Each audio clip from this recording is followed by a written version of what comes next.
Yo, how's it going, folks? Welcome to episode 164 of the Simpa Life podcast. Hope you're keeping well. Long time no see. Been off for a little bit.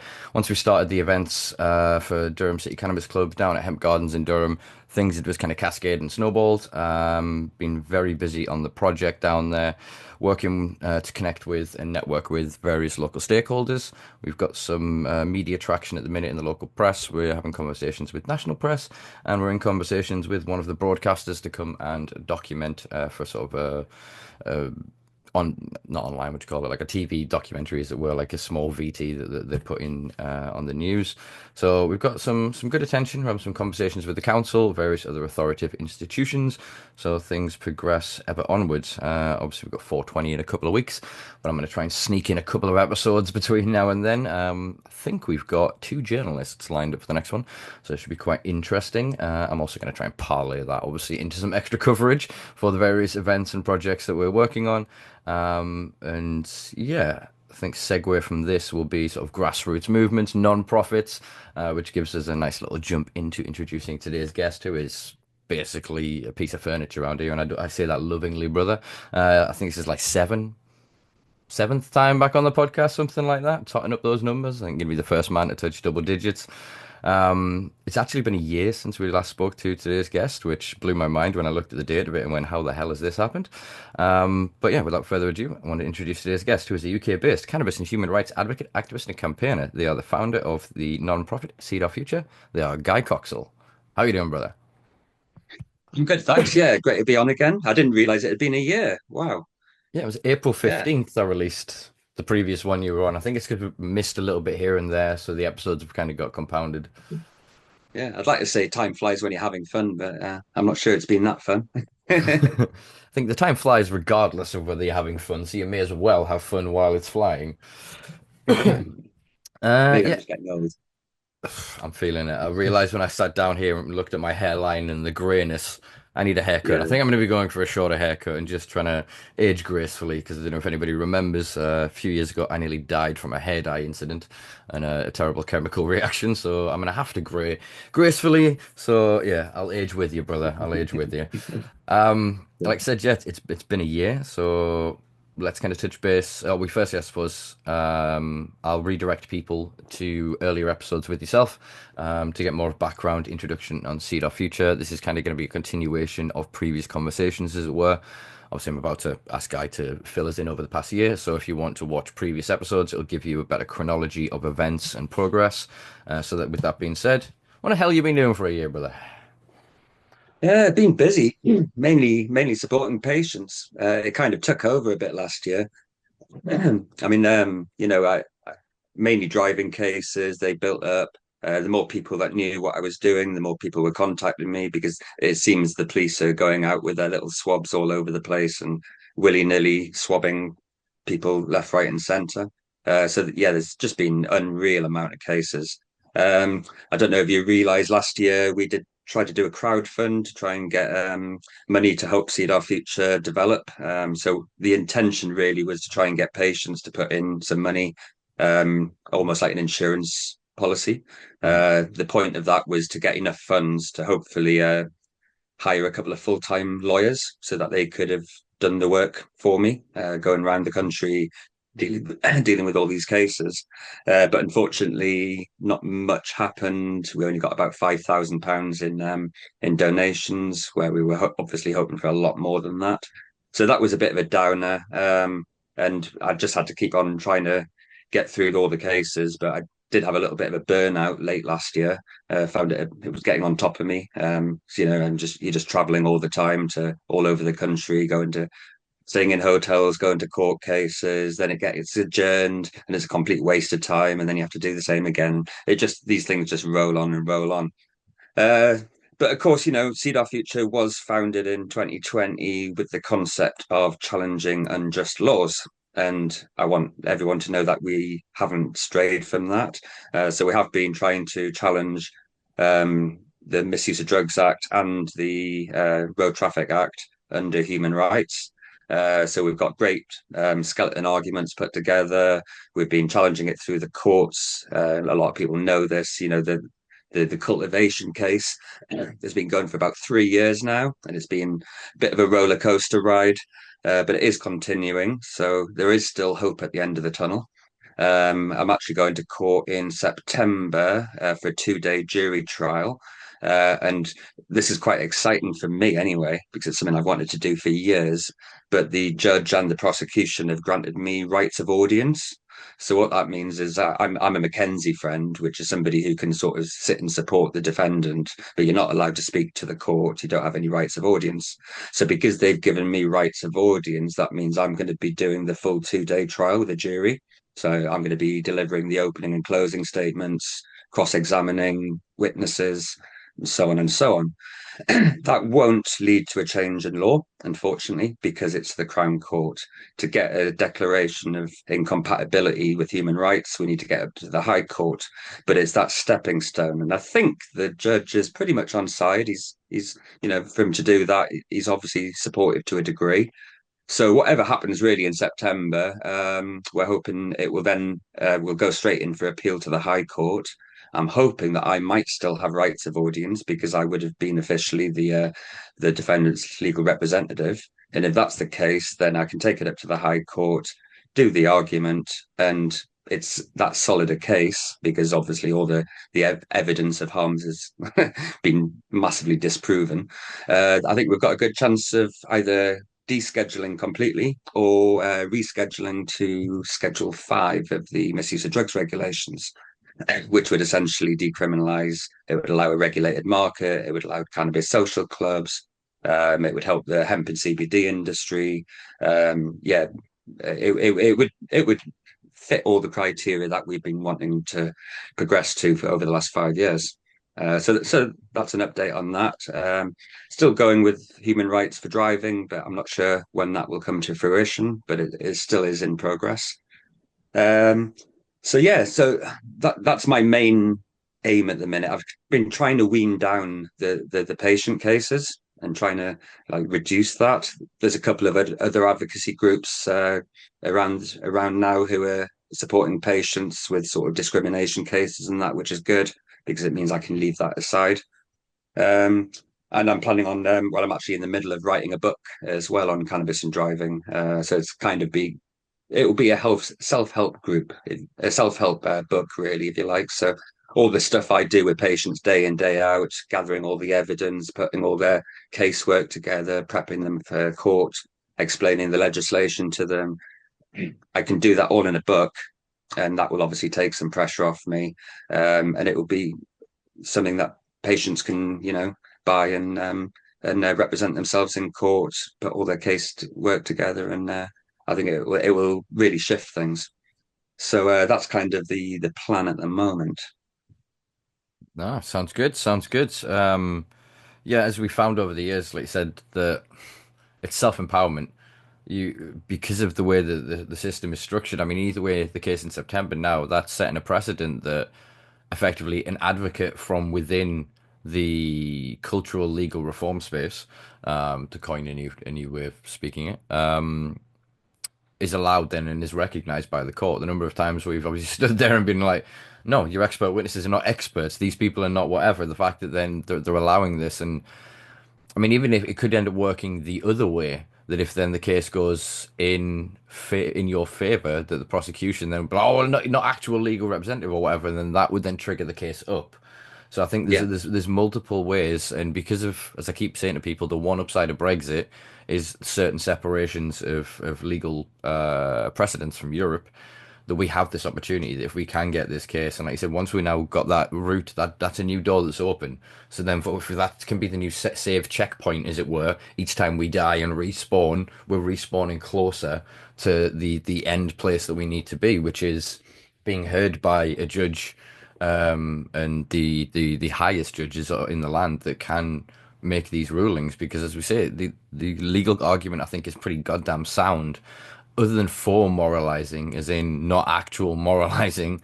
There is no justification for this. The science way outstrips the propaganda and the bullshit now. It just needs to be heard in an unbiased court, and I know obviously no court is unbiased by the nature of courts, but it's the closest thing that we can get to a fair hearing. So I mean, I applaud you and doff my cap to you for the commitment. And like I said, you mentioned the burnout.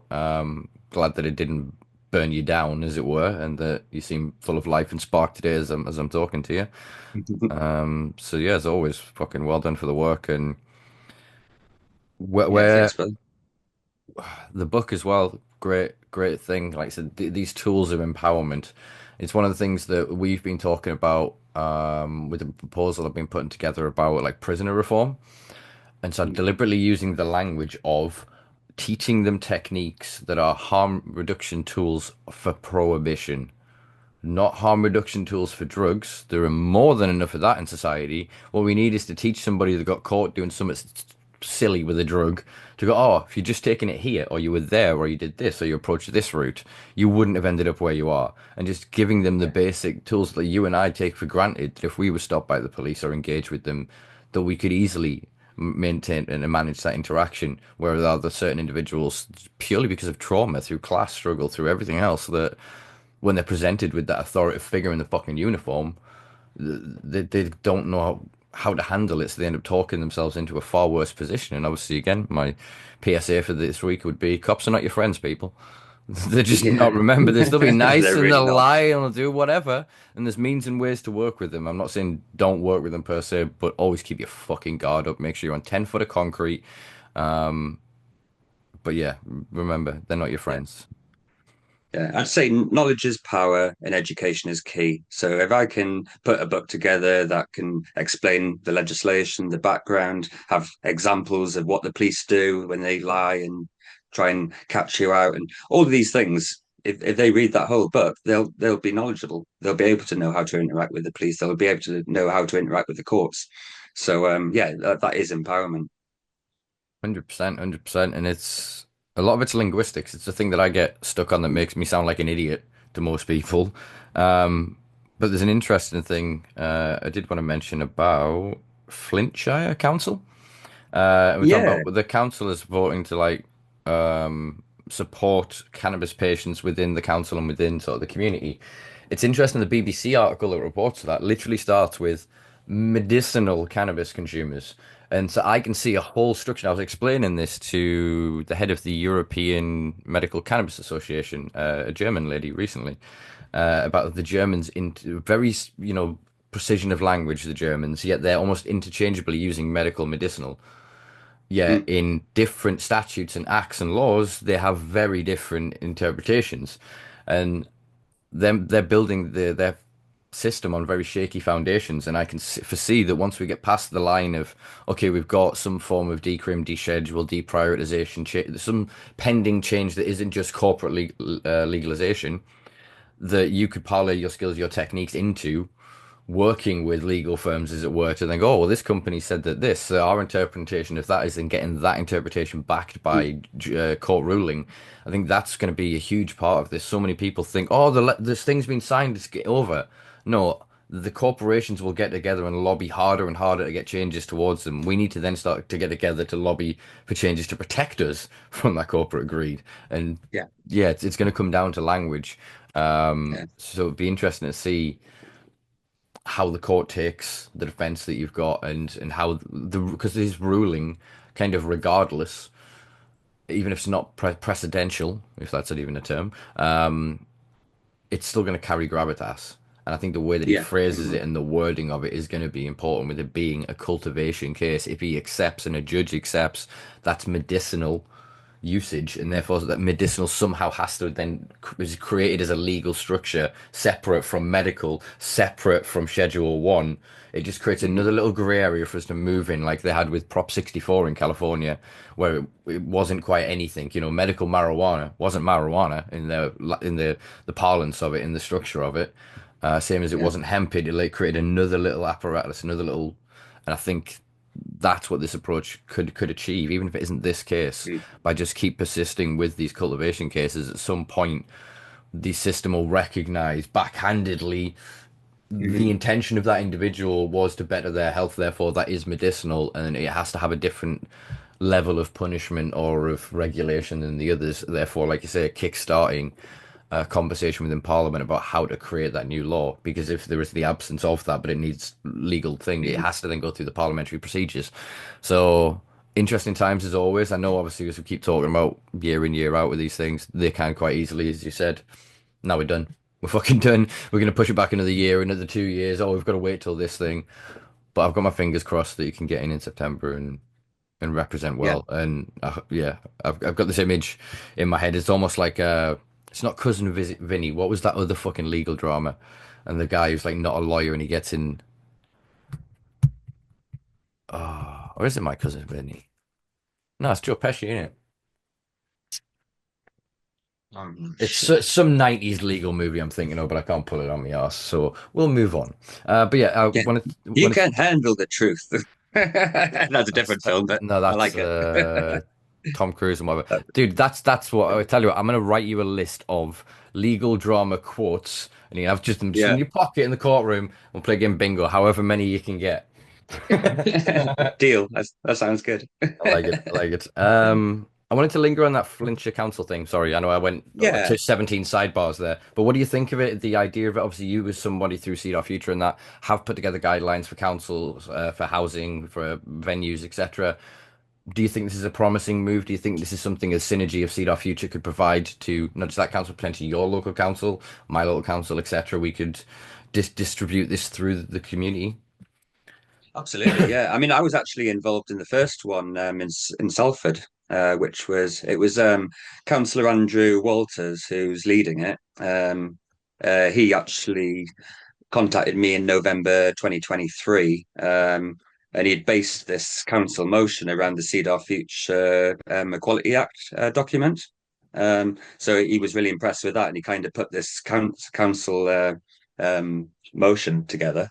And I supported him. I had meetings with some of the other councillors to explain the situation, and yeah, and it took a while. I think it was July last year when it actually got passed. So there were a couple of delays and things, but they got there in the end, and that's really great because all the council buildings means people can go in and medicate and so on and so on. More education for housing associations, police, and so on. So now it seems this new organisation can care. And I think Councillor Walters is actually involved. He's one of the trustees are moving in this direction, and they've got this other one. So that's great. But obviously, if it's 18 months for each council, it's going to take a lifetime to get across the whole of the country. So it needs to be accelerated somehow. And that's maybe something that patients can get involved in, talking to their local MP. There is a sort of draft motion, like based on the first one in Salford. And I'm not sure there was any changes to this one. It might be worth me maybe having a chat with Andrew and see where he is with it. But yeah, if you could maybe get patients to get involved with their local councils, talking to MPs, maybe it could be rushed through councils. And once you've had a few wins, it's going to be easier, obviously, for other councils to take it on board. So no, I think it's a great strategy, and it's massively needed because stigma and discrimination is the massive barrier to patients at the minute. Hmm. I'm I'm What do wondering you think? about I think it's a good idea in practice, but I worry about Mm, or in principle, sorry, but I worry about in practice or like the way that it's implemented, it will become prejudicial because then they'll be like, smoker, find any smoker or bad one, vape or mm, good one. The more optic big the device, the more physically disabled the patient looks. The more they'll be mm, like, that's a cannabis patient. Look at them in their wheelchair with their big giant mechanical device. That's a good mhm. one. Some guy Yeah, that's just maybe a 19-year-old with mental health problems in a tracksuit that's smoking a single one Skinner 150, 200 yards away from the entrance to a building, whereas the patient is sat in the doorway, and they then go, "Oh, bad one, right? You're not, you're violating your prescription."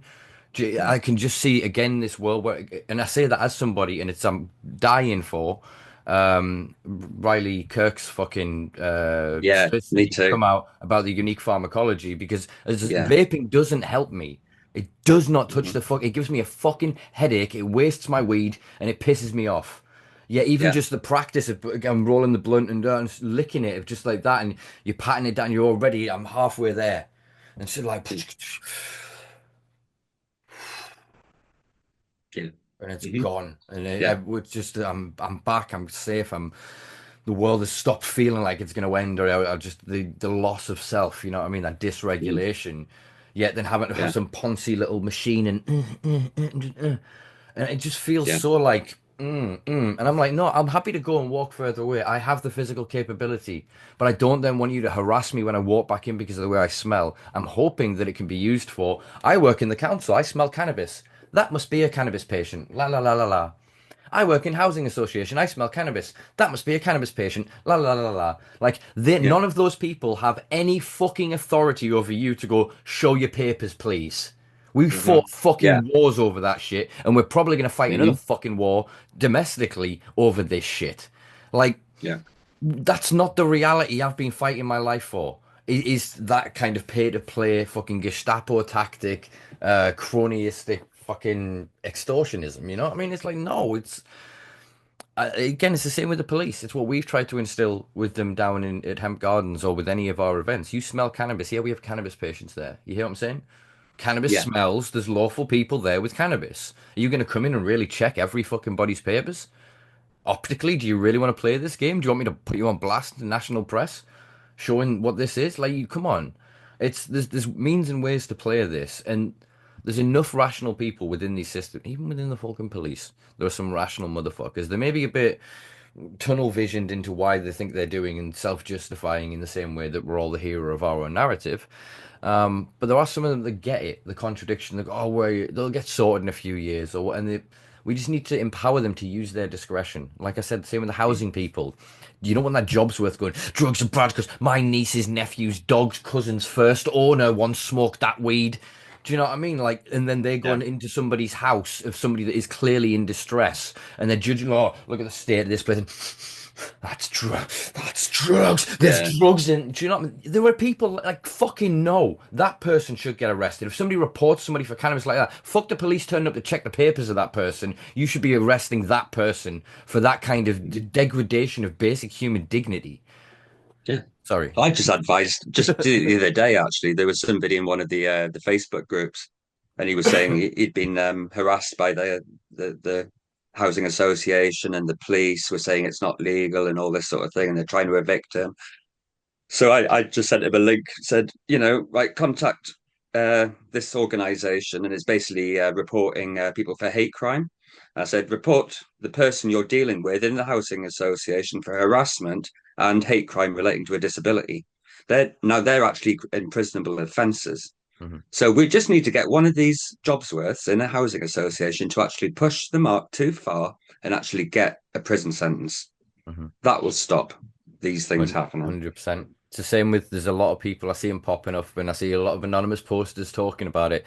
Like Oh, there's so many anonymous yeah, posters. like people looking to sue police and that same thing. As Yeah, soon as they see that they will bleed green from these interactions, they will leave us alone for the smell of green, as it were. yeah, It's not in the public interest. That is everything that I'm pushing with Hemp Garden. It is the opposite of being in the public interest. Cannabis is yeah. not antisocial behavior. It is the pinnacle of social behavior. Like, Yeah. do you know what I mean? And we can Mhm. self-regulate as a community and a culture in the same way. You and your four mates go down by a beautiful river and sit and drink and have a beautiful day. And see when four other dickheads could turn up down there and destroy that spot.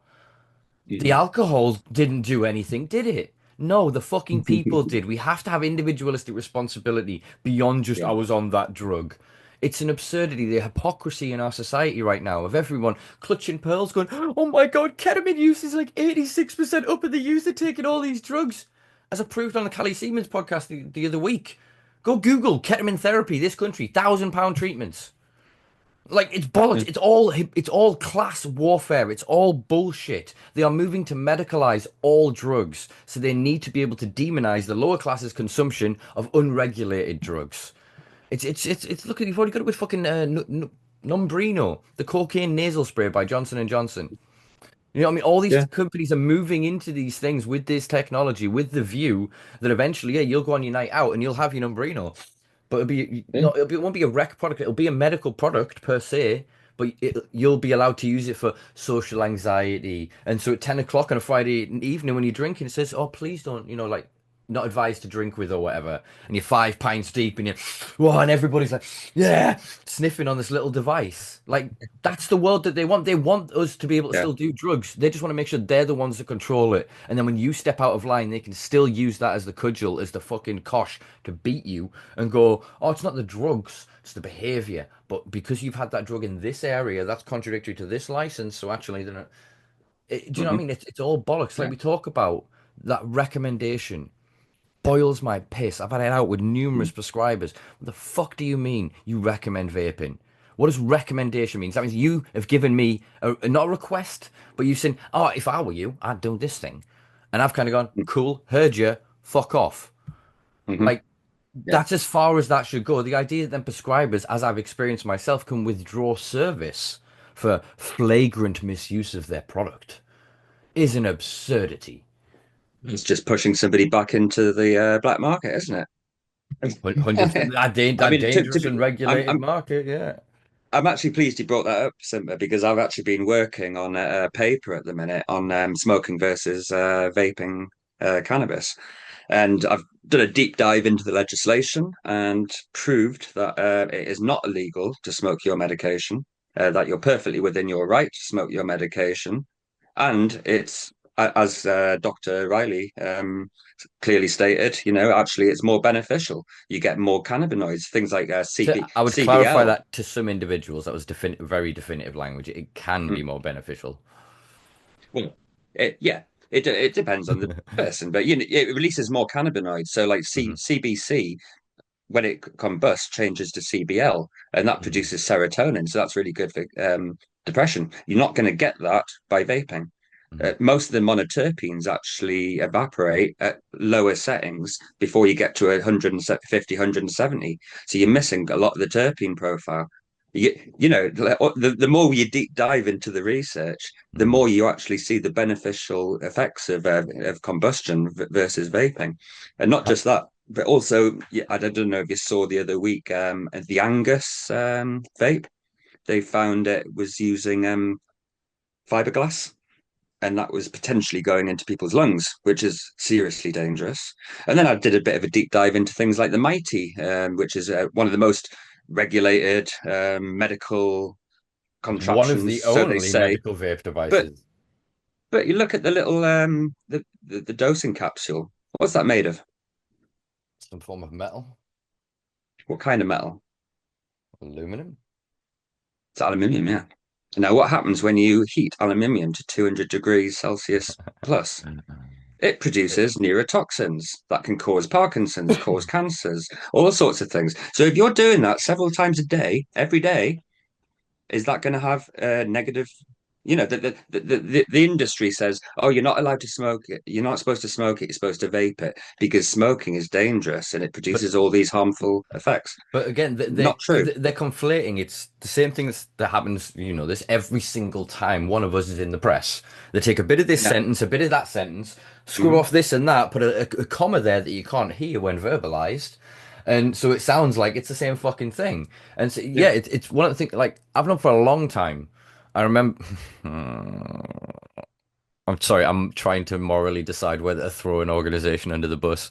I shan't, not even for legal issues, just for I'm maturing. I'm not going to throw it in their faces. A representative from one of the organizations in the UK informed me way back when, a very much discredited individual from an organization, or now discredited individual, was pointing me towards a study that had been released and quietly sort of buried that was discussing the oral activation of mold spores in vaped cannabis and basically stating that if the product has any of XYZ, if combusted, eviscerated, destroyed.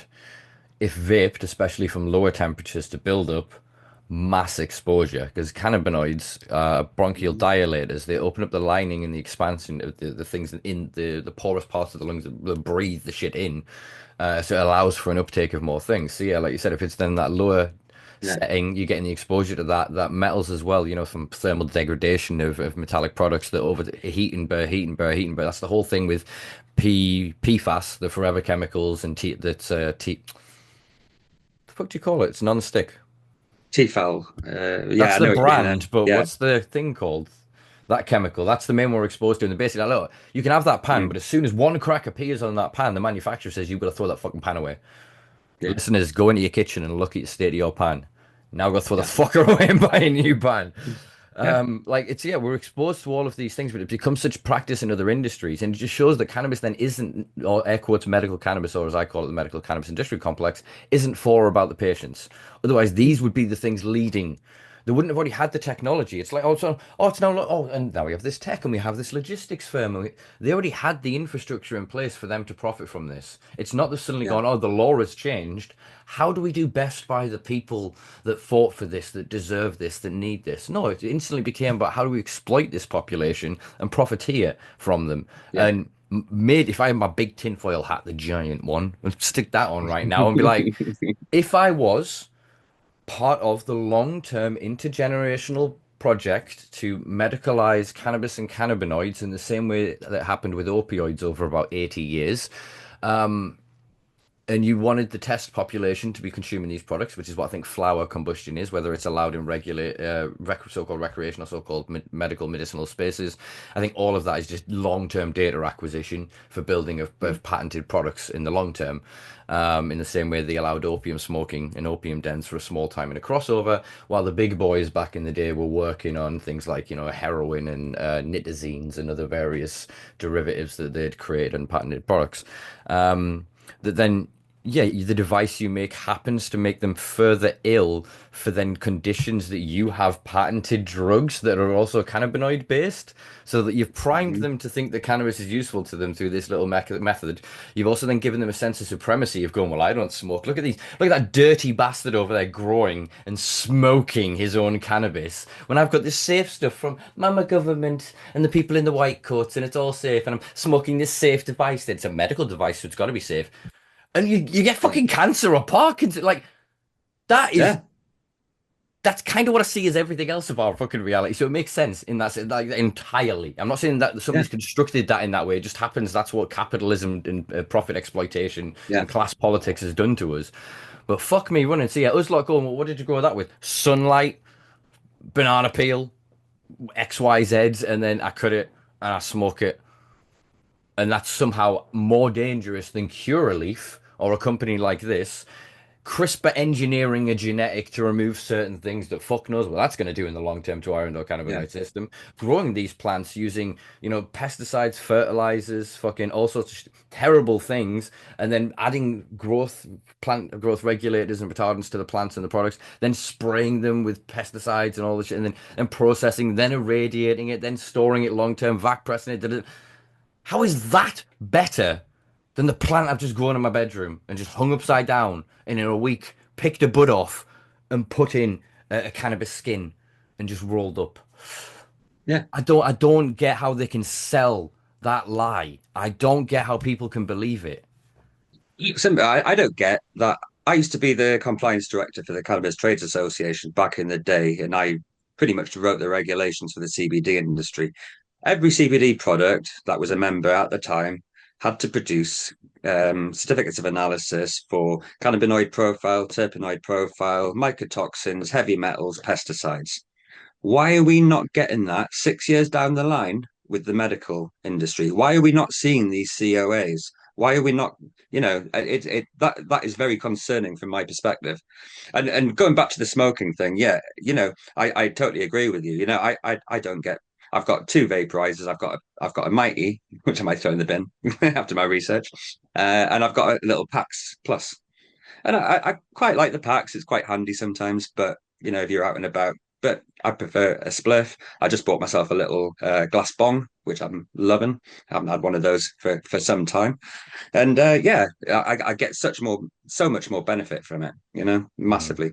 But going into the actual legalities of smoking, and this is what's going to disrupt the industry somewhat, and the police and the housing associations, and so on and so on. Once we get this report out there because it isn't illegal. The use of drugs was never legislated for within the Misuse of Drugs Act. So it's the actions that somebody does. It's possession, it's supply, it's cultivation. The use has never been legislated for. So that, yeah, because So the licenses get. Sorry, I'm not going to interject yeah, with a long bit here. Just to clarify. Yeah, it's basically the prescription, all that gives you is lawful discretion for possession. Yeah, But then, so how does this relate to, and maybe you can tack this on, and you would have maybe got there, and my ADHD brain just jumped in anyway. How does that then relate to driving? Because as far as sort of from what we'd yeah, come to, that if you then are in contradiction to uh, the terms of the prescription, you could yeah, then. So I'm just add that into your thing and go. Sorry, absolutely. I shouldn't have interjected there. No, no, no, that's cool. So yeah, I'll start with the Misuse of Drugs Act. So the Misuse of Drugs Act, yeah. So use isn't legislated for. The only thing within the Misuse of Drugs Act is Section 8D of the Misuse of Drugs Act, which is allowing. Yeah, That's actually for a manager or owner of a premises, and it's allowing somebody to smoke cannabis or opium. and Yeah, it's generally related to alcohol licensing. I think there's very few people I've seen ever punished for it that didn't. yeah, They would use it basically go, if you do this, you lose your alcohol thing and you can lose your standing. This kind of thing. yeah. Yeah. Mhm. So, in the 2018 regulations, when cannabis was legalized for medical use, it actually states in the 2018 legislations a person shall not self administer a cannabis based product for medicinal use in humans by the smoking of the product, other than for research purposes in accordance with Regulation 13. So this was an unqualified opinion within the misuse of drugs regulations. It's not statute, it's not a criminal offence. It's just an unqualified opinion that was made in 2018 before there was any private sector, before even flower was a thing as a prescribed medicine. So they weren't anticipating that. That was just an unqualified opinion to try and stop people from smoking it. Yeah, whatever form. So Regulation 13 pertains to Section 8D, as I'm saying, which is allowing somebody to smoke in a premises. Of course, if it's your own home, you're the occupier and owner of that premises, then technically it's illegal for you to smoke your cannabis inside that property. But what it has is there's Section 8 of the Act, which makes an offence for an occupier of premises to pertain certain activities there, shall not have effect in relation to the smoking of cannabis or cannabis resin for the purposes of research on any premises for the time being approved for the purpose under the regulation of Secretary of State. So if you're doing it for research purposes, it's legal. So what is research? Personal research refers to the act of an individual conducting research on a topic that is directly relevant to their own life, experiences, or interests, often involving self reflection and analysis for personal data to gain deeper understanding or insights, or opposed to research done in a purely academic or professional setting. So if you're doing it as personal research, oh, hang on, I've been smoking it for years, but I've been told I have to use this device. I'm not getting away with it. I'm going to try it in different ways. That's research. So although it's a grey area, hadn't actually been touched in the courts. I think there's a good case there. But then But so technically, yeah, you are going out anywhere. Yeah, if you want to smoke your medication, you can smoke it legally. They can't do you for possession. There isn't. I've had a couple of cases where the police have tried to get somebody in for interview because they were caught smoking it. And I basically just said, just tell the officers, like, unless you can actually tell me what criminal offence you're investigating, I'm not coming in for interview. They can't. There isn't one. but hundreds, So then yeah. that leads to the driving, which is a good point, because the driving is a bit different because you've got the three limbs to the driving defence. Possession is legal, it's prescribed for medical use. So that's those two ticked.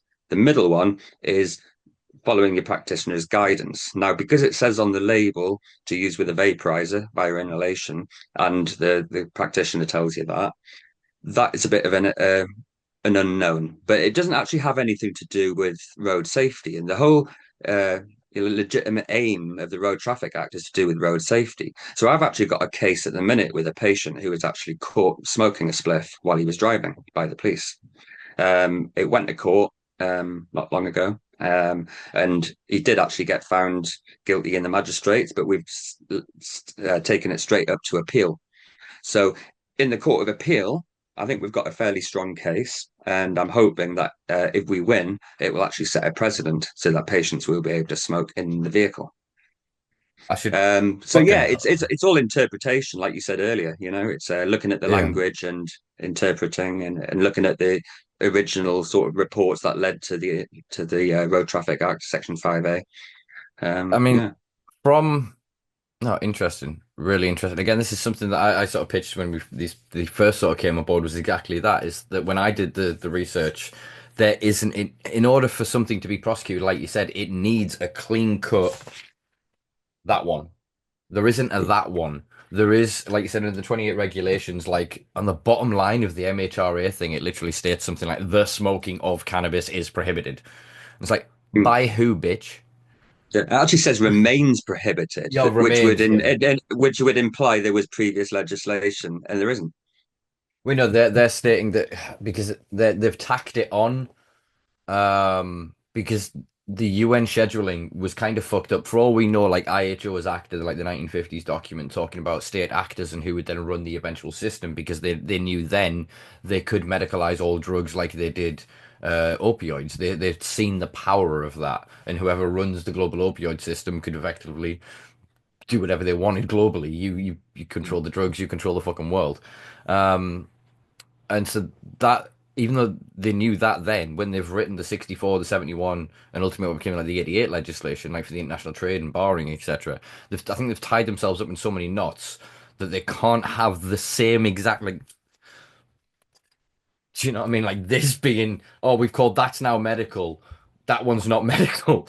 Like there's something wrong in the law that they can't quite. So it's in the UK, obviously, it's Schedule 2 under an amendment to the Yeah. 2001 drug regulations, which was again something that shouldn't quite work, and I don't think if it was tested internationally, our 2001 regulation that gave GW its monopoly would fucking function under the UN conventions. But I think because they'd basically got retrospective permission, they'd kind of done with it. So the thing I'm wondering about is like, could then, in the same way this guy's sort of been seen smoking a joint, could you there could be an incident of say somebody's pulled over and they've tested whatever they're a patient they've vaped, but then through investigation the police gets a busybody neighbor and it's like, yeah, he smokes that cannabis every night, and they then take that and I don't know, the cops are not allowed to act in that way, but then as part of their due diligence they could contact your clinic and your clinic go, he smoked it, did he? We remove his right of defense, and do you know what I mean? Like, and then could that work retrospectively? Or for everything I know of the law, it doesn't. But if then you admit in interview, say, oh, I've been smoking my script for weeks, yeah, man, da da da da da, the cops could use that as evidence, and then the practitioners could become aware of it, your legal prescriber, and they go, well, okay, then I'm removing this. They've been in contravention of my legal. Because again, it's the only thing that's happening here, if you really boil it down, is your prescribing doctor is giving you a magic piece of paper that says you've paid me. It's a receipt that says you've paid to be safe. And then when they go, oh, what do you mean he did something I didn't like, did he? I take back my piece of paper then. It's such a vicious, pernicious system when you boil it down. I can't wait, mate. Anybody watching this podcast, if you get your medication, take your license to medication taken away because you've smoked it, contact me and we'll see them in the courts and we'll set a precedent because they can't get away with it. No, no chance can they? That's discrimination. I mean, an example, lorazepam, which is a benzodiazepine. I use this in the driving case, actually. If you look at the patient information leaflet, it says to advise not to use it with coffee or pineapple juice, I think it was. But also, it also states to have the tablet with water. Now, if you had a benzodiazepine and you decide to have it with orange juice in the morning, Criminal. does, does that mean that the doctor's going to take your prescription away because you didn't use it as prescribed? If it has no bearing on impairment or health or anything like that? Rubbish. Again, so, and I don't know if you've tested this, and this is where my brain would go, and I'd be coming to knock on your door if touch wood the worst ever happened to me, but I'd like to think I've got a pretty good tool set to hopefully avoid that leading into something like that. Should again touch wood the worst thing happen. Um, but it is then all about words because, like I said, if the statute that you would do me under is saying that I have violated the my practitioner's guidance, like what is guidance in legalese? I believe guidance is a rule where again it then states recommendation. The doctor never told me I had to. I recorded my first prescribing doctor. I screen recorded the whole fucking thing. I made a point of it for legal protection Nice. later of being like, no, I've asked you now 3 times, do I have to vape this product? We recommend that you do. So what happens if I Yeah. smoke it? We don't recommend that. And then I literally explained like Yeah. the analogy I use of if I'm morbidly obese and go to the doctor, and the doctor goes, "Pfft, I recommend you lose some serious weight or you're fucking dead in a couple of years.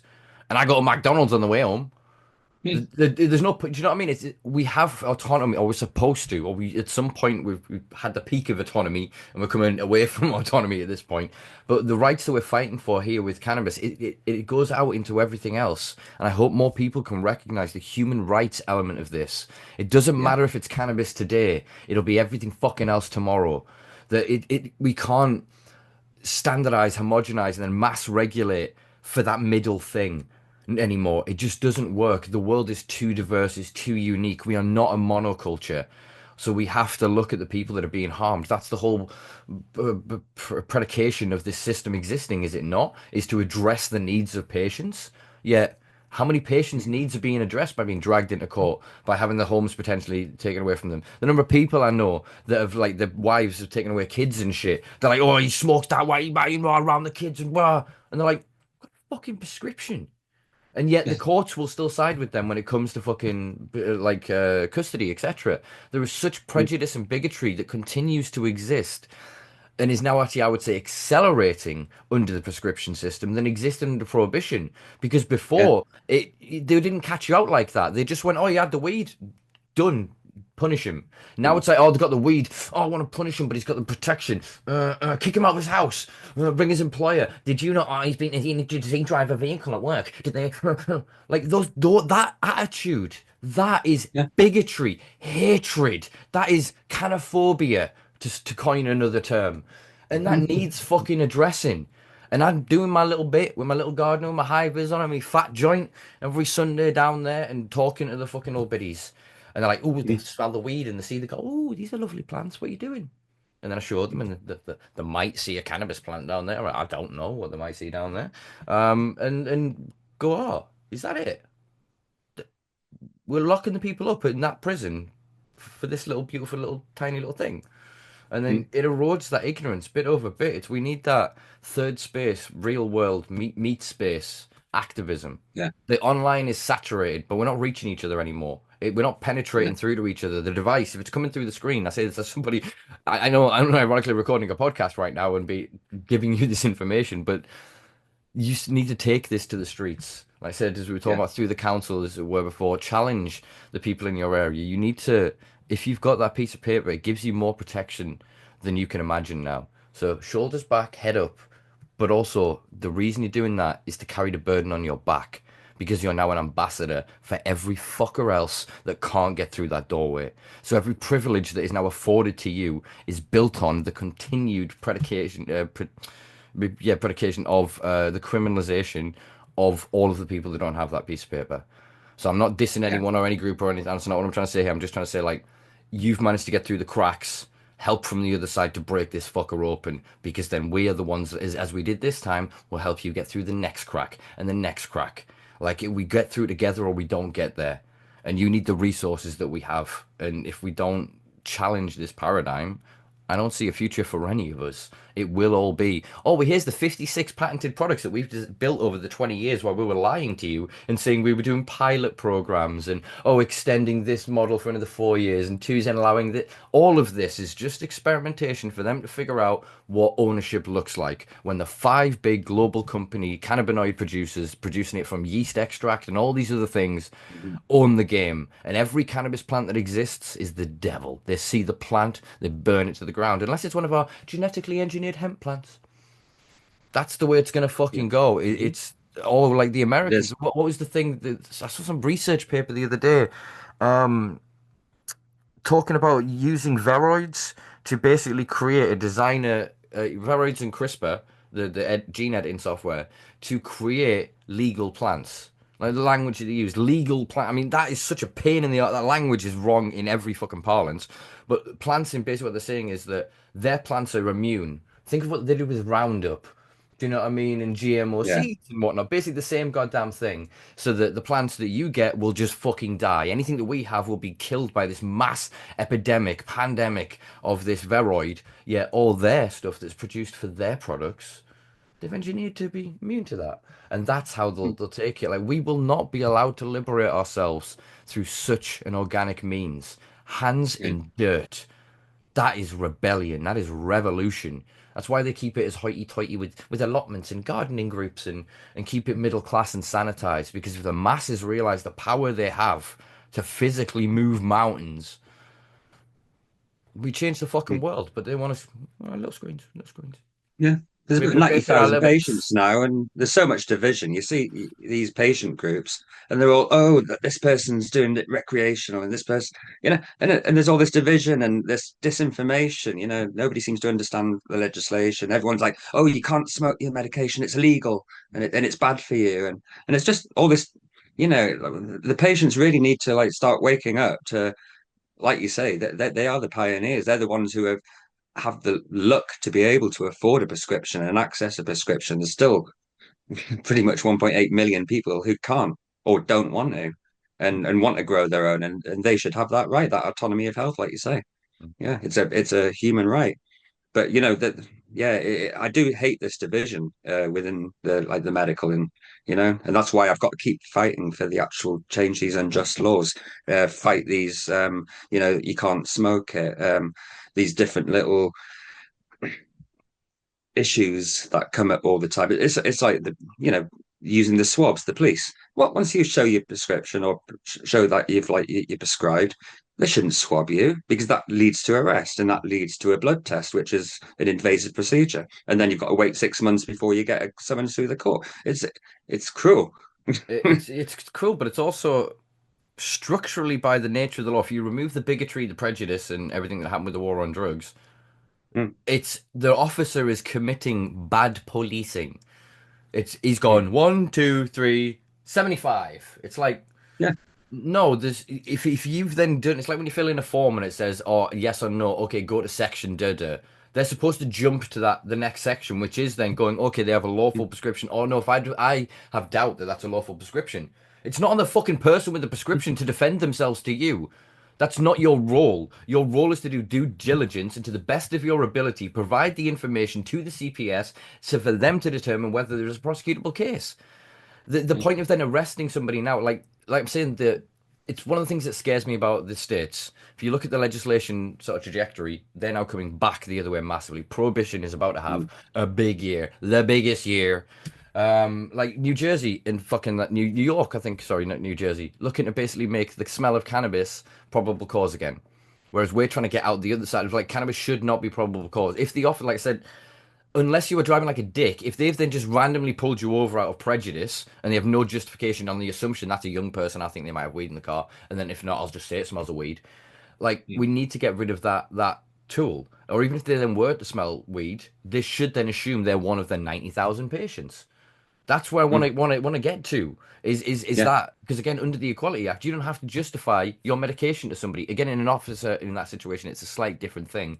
But like I said, because of how formulaic since 2015 the Road Traffic Act is, Mhm. it's like I said, as soon as we start to retrospect, we can sue them. Once we get the people through the process, and if they can deal with the stress and the terror of the years, some cases of the pressure of this, to then be able to put in those compensation claims to be able to then put the claims together. A class action would be fucking brilliant against various Mm. forces of just showing a pattern of discrimination.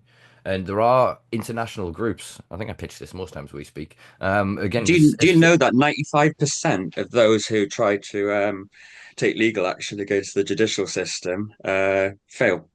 Even people who 95. actually go to prison, like wrongly, like get wrongly convicted for a prison sentence and spend years in prison, get out, and they try and sue, they don't get a claim. It's really not easy.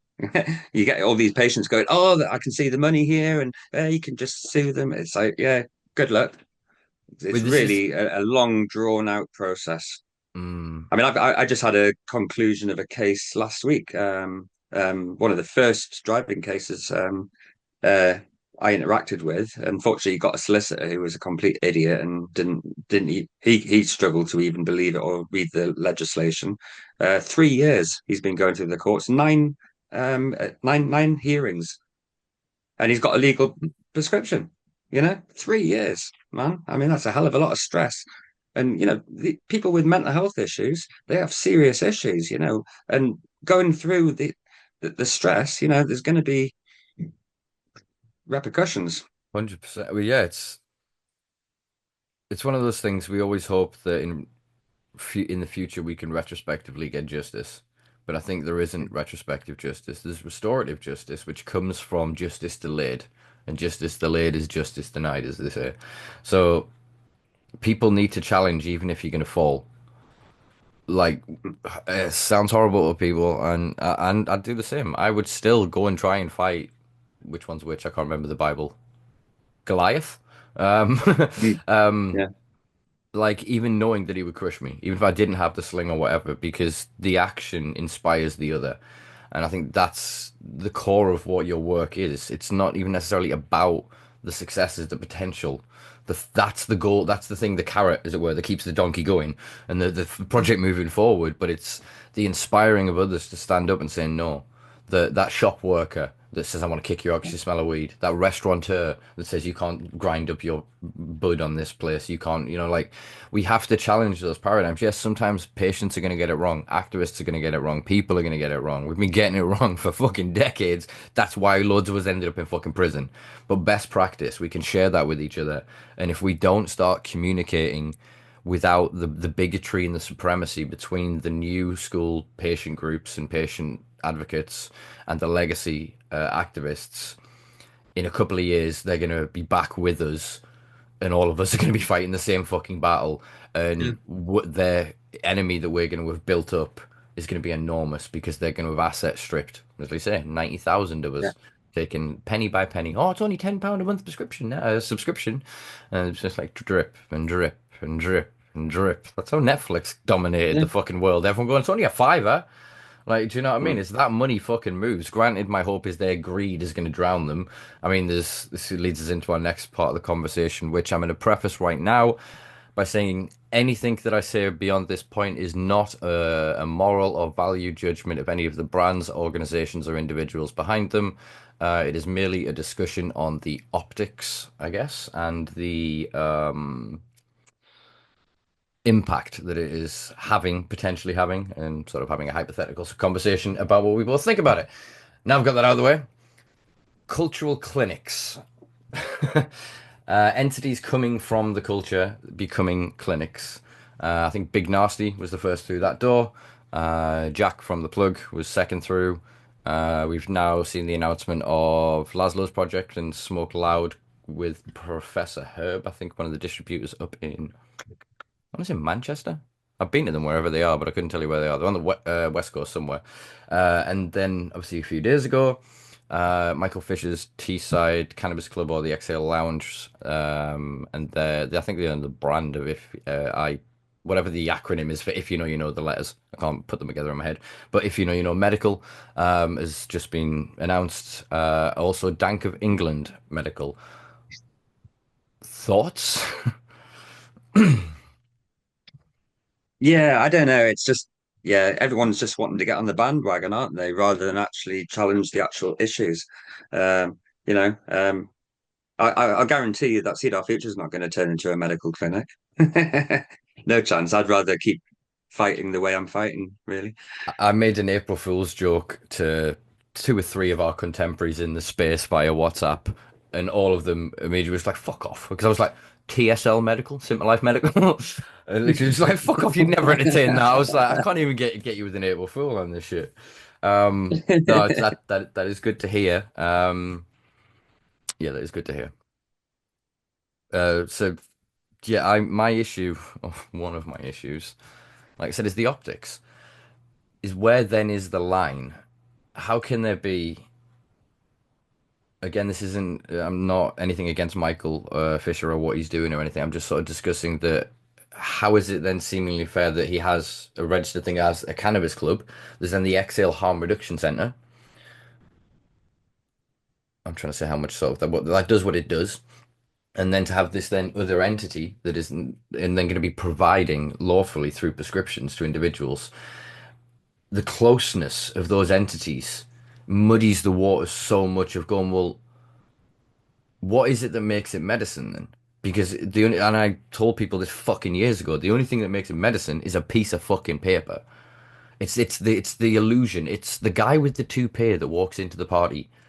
He has hair because we all accept he has hair. You get what I'm saying? No offense to anybody rocking a toupee or whatever. It's just the analogy I've gone for is that like we can see it, we're aware of it. We'll kind of go, okay, we'll let it be, sort of thing. Um, and so it's that collective acknowledgement that your piece of paper keeps you safe, and the system is, although we've just discussed for the past hour, is supposed to keep you safe because you're one of the good ones. Okay, what the fuck? Why is it that then we can have? Oh my God, it's true of several of them, and I don't. Oh, I've been in this position to record for several weeks, so I'm being a bit loquacious and open with you here, and I'm trying to think. This has obviously got to go online and whatever else. If then medical is supposed to be on one side of the scale and the criminal element is supposed to be on the other, how is it that then there are several people with, and these are public record, I'm not going to say what for, but convictions that are then going to be clinics? Like, I, I'm struggling for the language here to put these things in so people can look at them for what it is. Is that medical was sold on the lie of no white lab coats and and all that like, but then the outer point at which it's provided to the public can just be anybody and effectively. I'm not saying that these people have worked hard in their positions, their networks over time. They've built their brands. Again, I'm saying it's not a value judgment of that. I'm not going, oh, what the fuck. I'm just saying like that is what is. And then on the other side, you've got, well, we've got 10 million investment and we've built this glass infrastructure and da da da, we've done this and we've got this. And how can we still justify then that guy at home with his five plants? Hmm. I why? If anything, people need to get a piece of paper as a license to grow X amount of plants at home without having to see somebody in a white coat. I don't know. It's just wrong in my mind. I just it's again, and no offense to fucking Tyson or whatever. Like he's done what I believe in reform. I do, not lowercase r reform. That's going to get clipped up. I believe in reform of individuals. I believe that's the point of prison and incarceration. That if we are to have these systems, they are surely in the like Scandinavian sense to reform an individual to live a better life in society. And I believe people can reform. But if we're putting a line of all of the people from cannabis, of all the people from cannabis, and then we see the people that have got through that as the brand ambassadors in the States. Like the certain people that have that legacy that have been doing weed activism through their industry and space for forever. And then there's some that just go, oh, it's legal now. I'll have this brand. I'll front this. I'll do this. And it's disingenuous. It's inauthentic. And it's the same feel with these clinics that now, no offense, they are authentic as in representations of the culture and whatnot.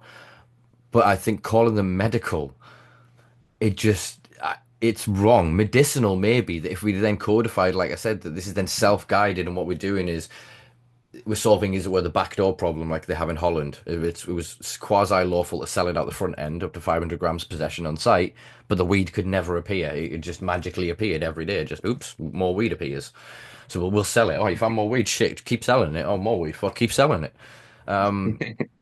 So yeah, it I just don't want to lie. That's the thing that bothers me. That's the thing that I struggle with most in all of this is its manipulation of language. It's somebody using a word in a way to protect them that prejudices another. It's lies. It's just out and out lies, and my little neurodivergent brain will not take it. It's not medical. I'm sorry. It's what you're doing is you're buying from that system that we have coined medical, but it's not medical in the same way as like insulin. Do you know what I mean? It's just fucking not. That's just a lie we've done to create we found a way to cobble together a licensing structure if we call it medical. The same as like Thailand's doing with medicinal. Like, do you know what I mean? That it's all language and trickery, and there's millions of people, like I said, that are not informed to lie. Or like me, I don't think I couldn't lie, even if it means that. All right, fuck you. Let's just go. Let's just fucking go. It's easier than me playing this game with you. I'm not gonna fill you full of shit. Do you know what I mean? It's not. I'm gonna tell you the fucking truth. If you choose to be a dick about it, let's go fight about it in court. But I'm not then gonna Yeah. go, oh no, I'm medical this and I'm a this and I'm a that. It's like I have the prescription, but yeah, if I'm smoking my joint, I'm smoking my joint. Like you said, if that then isn't lawful, unlawful to do so. Like I said, we need people challenging from every avenue. Everyone can have a victory, can gain us another inch of ground in this battle. but it has to Mm. then be based on everybody, not just you carving your little inch all the way forward because no fucker can get through that channel. These are Mm. many hands make light work, man. There's very little of the, legacy market left of the activist groups. There's like a lot of it's just died off since so-called medicals come in, and yeah, it's a shame, and it seems like there's less and less of us fighting, and it should be the opposite. We should all be fighting for the same cause for everybody to have access, and it not have to be licensed, not have to be anything. Just it's a plant, grow it and consume it. Yeah, I think what it's really showing us is the same thing that I think is true in most social movements, most human rights movements, is a lot of people will fight for their own sense of safety, and when they are given enough to feel secure, they'll lay down their arms. And I don't blame people for that. And I think that's what medical has done in a lot of ways. It's given, oh, if I get the magic piece of paper, I can smoke. Oh, look at me. I'm cool. I'm cool. I can drive me. And so why would they risk that protection they've been given? Oh, if I, but I'll just, what do you want me to do? Oh, yes, I will do what you want me to do. Thank you. They've neutralized you. They've made you a good little conformist in their system. And so then you're not going to rock the boat now, are you? Because you're safe. And if suddenly if you rock the boat, oh, I've lost my protection. I'm not safe. And so the people then, you and I want justice, even if that justice means our life. It sucks. It really does. Just realized it as well. Like I know it, but I've just realized it for the first time, I guess, today. I'm willing to have a shit life for the chance that I might have a better life if I win. Do you know what I mean? Mm. I'll give my youth if it means that I'm 70 and I've got my little frame and I'm like, we did it. We Mm. did it. Like I'm fighting that even if it's one day. It doesn't matter how small the bit after the victory is. Or even if we don't get the victory, like I said, we get closer. We get closer to the hill. We get closer in the military thing of getting that fucking flag up. And then it needs a Yeah. generation of people to protect those rights because we've seen what's happened in the States. As soon as they got their little bits of protection, everyone went, oh, we're going to do our thing, way, and was happy with the little ounce here and there. And look at what the big boys have done. Look at the direction it's Mm. going. You'll be the blip Yeah. generation that actually got to experience dispensaries and all this other stuff under that guise. But what is coming is a different beast unless it's not even just us here, it's everybody everywhere. It's consumers of cannabis. Not just oh Mm. like I can buy it. Like there's something else to it. So I'm saying like it will eventually it's a humanist movement. It's about freedom. It's about because again, there's a lot of people in this space respect other drug users, work with like sex work reform of other human rights movements and like marginalized communities, and we're made up of a diaspora of everybody from everywhere. Everybody's a cannabis consumer, so we're the widest, like most diverse demographic of individuals, and we could lead this charge. We are the new school hippies. It was because of millions of people just sat around and smoked fucking weed for a couple of years and took loads of acid and tuned in, turned on, and dropped out that shit really changed in the trajectory of our culture. Think of the 1950s button down. We're doing the same. We've become Thatcher's children. We've become the ultimate neoliberal capitalists and this new wave of cannabis renaissance, this psychedelic renaissance we're living through. The reason I think they're trying to corporatize it, to medicinalize it, to control it so much, is because they're scared of what would happen if we all just went, nah, fuck it. And that's why they're Mm. clutching their pearls at the youth because they're not drinking alcohol. They're taking ketamine and smoking weed and taking MDMA. Free parties are fucking coming back. We're about to experience was that second or third generation? I think it was second generation. It was maybe third wave rave culture is about to fucking burst on the scene. The number of rigs, like sound systems I've seen come back online and new sound system crews that are forming. It's Mm. we're moving towards this anyway, man. So yeah, if you need your little bit Nice. of paper for protection, do it. But come support events, come support clubs, come support organizations and movements, or create them. Just don't make them just for your little ilk, because the only reason you have what you have is because we did what we did and we still are doing what we do. Not us personally, as in me and Guy necessarily, but like the collective people that are fighting here and around the world. Truth and unity, brother.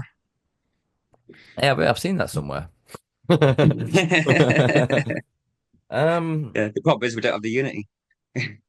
well, it's again, like I said, because the everybody's security looks different. And because the language is so malleable and undefined, when I go, oh, medical this and da da da, he hears this and goes, that means I don't get any, so fuck you. Like, unless we can standardize the language and nomenclature, I know oh my God, are we 2025 now? I know I've been saying this for 5 years now. But it's true. Unless we all know the same words, how the fuck can we talk?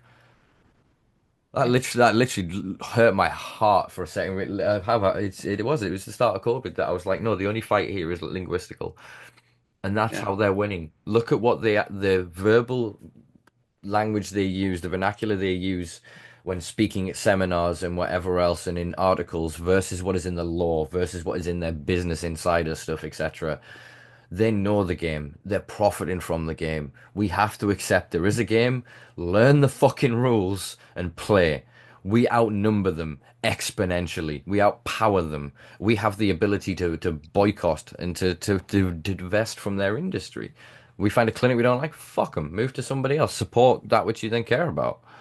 There are ways that we can act within this to reshape this. Whereas if we're just passive consumers going, oh, thank you, oh, I can have 120 grams this month, really? Oh, thank you, thank you. Like, do you know what I mean? The more we placate to that, the more we kowtow down to it, the more powerful they become, and the more insane people like you and I look when they're going, what do you mean? Like, I can buy like 27 ounce and fucking do and have all these freedoms, and there's still that person's not going to understand what we're fighting for because they're like, we want you to just do what I did. It's like an ableist attitude of going like, but Google pay weed like safe. Why are you not doing that? And they can't understand like moral conviction. They can't understand the idea of going, no, I know that system is there. I know I could lean into that. I know I could do X, Y, Z. It's fuck it, I'm gonna put it on the yeah. I record. I mean, think I don't believe for a minute that there's still 1.8 million people not accessing it because they aren't aware. That's rubbish. It's like you say, it's moral well, conviction. It's the like, co- no, I'm going to keep growing my plants. I know how I'm growing them. I know I've got. I know it's the cultivars that work for me. I mean, this is a fight for life and for autonomy of health. And we're in a battle right now. I mean, if I can just put my little tinfoil hat on for a moment, I mean, this has always been a fight against big pharma, against fascism. I mean, the whole of the government is now uh, public-private partnerships, and that is the definition of fascism. You know, we've been fighting this for years, but it's not just that. I mean, cannabis is dangerous. That's why it's a Schedule 1. It's got no medical value and it's dangerous. Hang on, haven't you just put in an assisted suicide bill? So it's okay to do that, but you can't have a natural hey, death has medical medicine. benefit. Oh, Yeah, wait. but Me, the the contrarian, I NHS is could make that collapsed. argument. The NHS is Mm. collapsing. It's all becoming AI. You're not going to be able to go in and see a doctor soon. It will be an AI program that will tell you through your little app, and like have these 150 new MNRA poisons coming out. Yeah, because You've got what? like a 50% cancer rate throughout the country, and they don't want you to have cannabis for it. It's okay. Oh, King Charles can, sorry, but the rest of us, no, we'll just be given poisons like chemotherapy and stuff. Radio. We'll just irradiate them. Mm. That doesn't work. It's been proven not to work. But Cannabis has but been known for its therapeutic it value do, since 1975. but it does work. I have a second yacht from selling chemotherapy drugs. Thank you very much. It is very effective on the stock market with our bottom line. Thank you very much. No, the King Charles point's an interesting one as well because it was reported in some quite obscure media outlets, most of which are legitimate media outlets, but nobody else chose to pick that son of a bitch up in, especially our mainstream press. But then a week, 10 days later, there was an article in the Independent, King hospitalized as a result of cancer treatment. And it's like, Right. are you saying that weed did this? Like, what we chatting? Like, it was just such a weird headline of all of the choice. I know, Yeah. do you know what I mean? It's clickbaity, sensationalist, etc. Um, but yeah, like you said, the it's interesting. The Cancer Act, if you look at it, has had every single section scrubbed except for one section. And I was going to try and pull the number out my arse there, but whatever section, the one remaining section basically pertains to the advertising of alternative cures to cancer. So the king then taking cannabis to cure cancer being in national press, bit of a problem. Do you know what I mean? So I think that was ignored deliberately for this reason. I don't think that Charlie Boy would be bothered about a script or anything like that. You know what I mean? Who's going to fucking pull him over and check? I don't necessarily ever think he's going to be smoking it at all. He's spoken of obviously oils and stuff in the past. In fact, whose journey was it? Somebody, one of our contemporaries in the space, said their journey was started by hearing King Charles talk about MS and cannabis in like '97 or some shit. There was like an interview, and he went, "Oh," he was observed like speak to somebody. Went, "Oh, I heard cannabis is terribly good for that." That was pretty good King Charles impression, that one. Yeah, so it's fucking who knows? Because I mean, isn't there like three set? This who's this another royal? Is it? I have so contempt for these people. I very rarely put their names in my brain. Kate Middleton, is it Mm. the blonde one's wife? No, is Harry Ginger blonde? The bald, he's gone bald. Harry's the ginger one. The other He one. likes his weed. What's the other one? The other one's Christ, we're not royalists, sorry. The older brother. William, William, That's Kate. William, That's Kate Middleton. William, that's the one. William. Yeah, So it's he's married to Kate. his wife, Kate Middleton. Yeah, so she's Yeah, not the TV one. The TV, no, the that's last he was Harry's in the Suits was American Harry. lass. Yeah. I love how we can pontificate for hours about legislation and whatever. As soon as you're like, oh, popular royal family theme, like, no, not a clue. But of course Um, they're going to use the natural medicines, the good medicines. They're not going to be using all wait, the poisons and so on. this was the point I wanted to try to get to, and Yeah. I've got lost in my own bullshit as always. Have you ever seen the film Elysium with Yeah. Matt Damon? Matt Damon. Damon, yeah. And there's a machine on that they're trying to basically get to, so he can cure himself of this machine. I feel the AI and everything being rolled out and all that. There'll still be doctors and specialists and fucking people that dedicate lives to whatever else and using these tools that, but we won't get that. Like I said, they're going to use this again as the machine's interlinked. What's that creating? Data sets. What's all that data going to go towards? Programming and building a machine like that for them. They're gonna live for fucking ever, but that machine needs to be fed by the death of us, just being pushed into a meat grinder. Just keep killing as many of them as possible through all these different means and doing the research.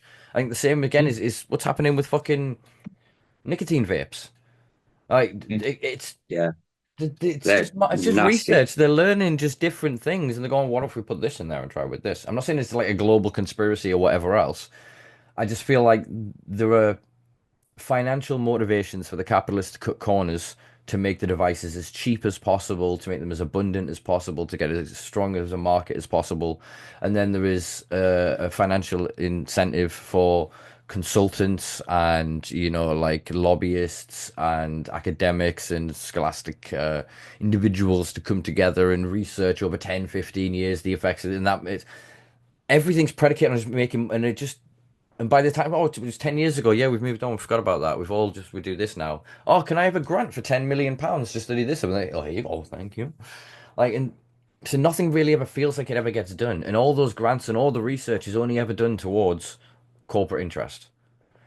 Like it's never Yeah. done in the interest. The questions are never about like phrased in a way to help the population. It's like I said, if the cannabis studies, it's the most studied plant in the fucking forever.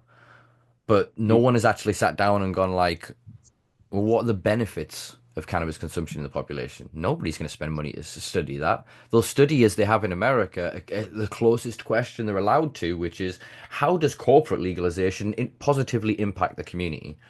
Because then that data supports the continuation of their corporate monopoly.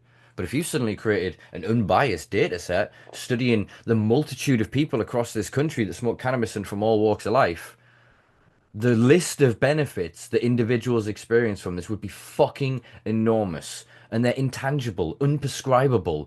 Well, how can I profiteer from that? Them sitting together in a park sharing a joint. Cannabis parks will license the parks. You can only smoke in these spaces between this, and then if it's this time of day, you fine them. That's exactly what they're doing in Germany. If you smoke outside in the wrong place at the wrong time, that's a fine. But if you smoke later on, it's fucking fine. It's We're already doing that with the new vape and tobacco bill that's coming out. They're going to oh, restrict smoking in all sorts of places. it's an absurdity because then where are the places that they're restricting them? It's like you smoking tobacco outside of the baby murder factory. You bastard! Get away! People work here. Like, do you know what I mean? It's so fucking mental. The world that we actually fucking live in, that we just mindlessly, the banality of the evil within the capitalist system of humans just la la la la la la la la la. I'm a cog in a machine. It's like, yeah, your machine kills babies. Like, well, I don't. Might just give my labor so I get some money to buy some nice trinkets, get some treats and some toys. And nobody is looking up to recognize what the fuck that we're doing and like some goose stepping into oblivion. The Yeah, technology, like the fear that we wrote about. Think of every great sci-fi for the past century. Once the concepts of computers and robots came to be, one of our greatest science fi writers spoke of.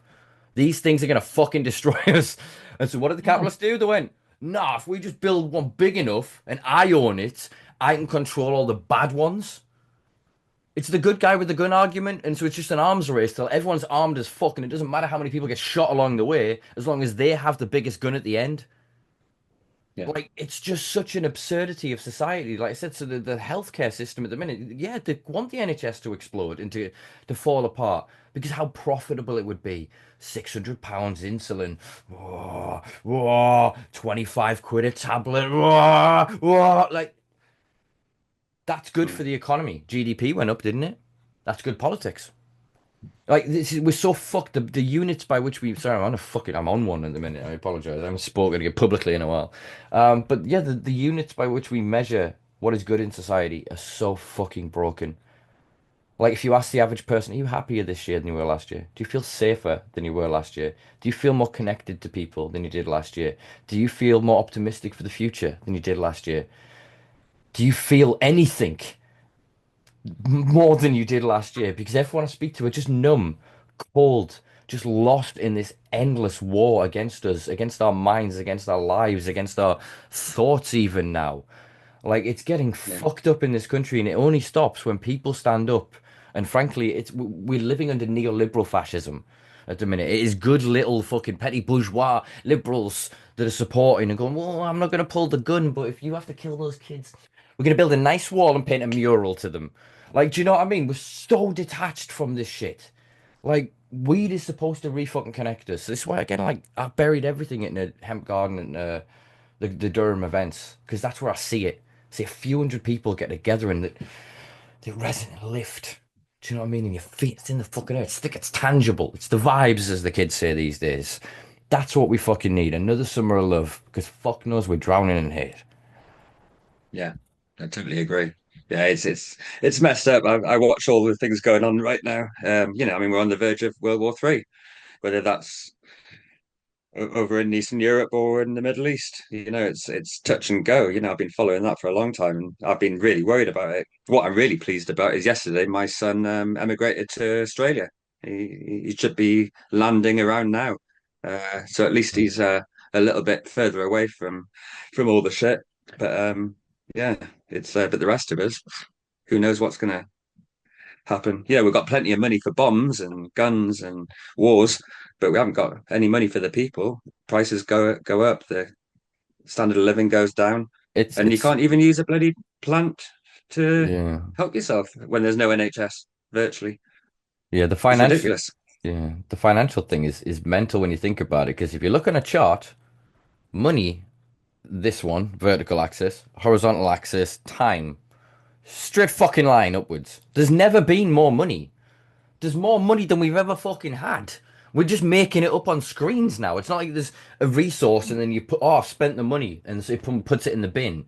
That's not how it fucking works. We have so much money that we're inventing ways to waste money through NFTs and crypto and all this other shit. Like we have resources. It's like every year we produce food for 10 billion people. There's only eight and a bit. We waste a quarter, an extra 25% of food, and yet 50% of that population can't get access to food. Logistics is our issue. There's enough stuff, there's enough resource, and when there isn't, get 100 motherfuckers together and go and do something about it. Like we just can't. How do you think the pyramids got built? How do you think any infrastructure? I think Isambard Kingdom Brunel was just like, this gorge, I want a bridge over here. That's impossible, not doable. It's like, well, it's doable. There's money, there's resource. Are we not, engineers? Are we not pinnacles of industry? Are we not? And then inspire the motherfuckers and they build a goddamn bridge. Like we're capable of just redoing anything. We haven't built a city in 70, 80 years. Like, do you know what I mean? We've got no ambition because the game has been since Thatcher, since Reagan. How much can they steal? It's a delicate balance. If they're just kind of looking at us going, are they distracted, distracted? Steal, steal, steal. Or they're looking, oh, yeah, the financial system is in terrible shape. Thank you for, we'll look after it. We'll deal with this. It's okay. Here's your new distraction. Or they're going, steal, steal, steal, steal, steal. Oh, yeah, it's okay. No, I know it's terrible, isn't it? It's so bad. I've had to cut back. I've only got one private jet now. I know, horrible, like, yeah. It's just this bollocks thing of just that's all it is theft. It's organized theft. And these fucking idiots that are broke as shit, poverty, working class people that have been tricked into believing, but if we just cut the rich taxes more, trickle down. They've been saying it would trickle down for 50 fucking years. Do you see any of it? Have you ever seen any of it? Since 2008, for the average person in this country, life has got structurally, fundamentally worse in every aspect. Unless you've gone in and gone, I'll sell my soul and do some harm to my fellow humans. Oh, here's your reward for doing your harm. I've just come up with a new way of harming more of them. Here's a new reward for you. You go, what if we helped? Oh, get it. It's that meme of the kick the guy out the office window. Like, all that's left is just corrupt motherfuckers doing the worst things possible and just rinsing the naive, the gullible, those that are still forced, as we all are, to just beg for subsistence. But we're gonna have to say no at some point. And again, like I said, I hope weed is that thing that gets us in there. That's why we don't make any money, mate. We work from the heart. True, true. But Very, yeah, very true. it is what it is. But unity, I keep saying it. I've said it every time I've been on your podcast, I think. Unity, but that's what we need. We need us all to come together. And if we can do that, maybe we can do it for other things, other aspects of society that are messed up. Look at the farmers. Farmers aren't even able to grow food anymore. It's all when we're not growing anything in this country, and export and import is reducing, Mhm. because of climate, whatever they call it. Well, it's economic decisions as well. It's still far cheaper for them to buy an apple from fucking, I don't know, New Zealand and ship it over here via China to package it than it is to set up a fucking orchard down the road. Like, we have to adjust the tax system, the financial incentives. We piss away tens of billions every year subsidizing the fucking fossil fuel industry. Yet for the past nearly 10 years, renewable energy is capable of surpassing it. What we have right now, not like future shit, like enough solar panels, wind and tidal can replace fossil fuels. It's just that we don't fucking we apart from actually the only paradox and issue we have there is around combustion engines. But you and I have spoke of this before, cannabis oil. Like Yeah, literally cannabis ethanol would fucking power the modern diesel engine and be as close to renewable as possible. I'm quite excited. My Formula One nerd bit of my brain's kicking off there. They're talking about bringing V10s back with renewable fuels. So there are right. several of the multinational car manufacturers as well that are a bit concerned about the cap on the potential of the technology in terms of then having to replace everything for the battery life. I mean, you've got BYD in China doing some amazing things with their tech, but the scalability of that to replace every car and whatever the infrastructure needs for that, we're a while off. So I think They that. don't want it though. They keep interrupting all the technology.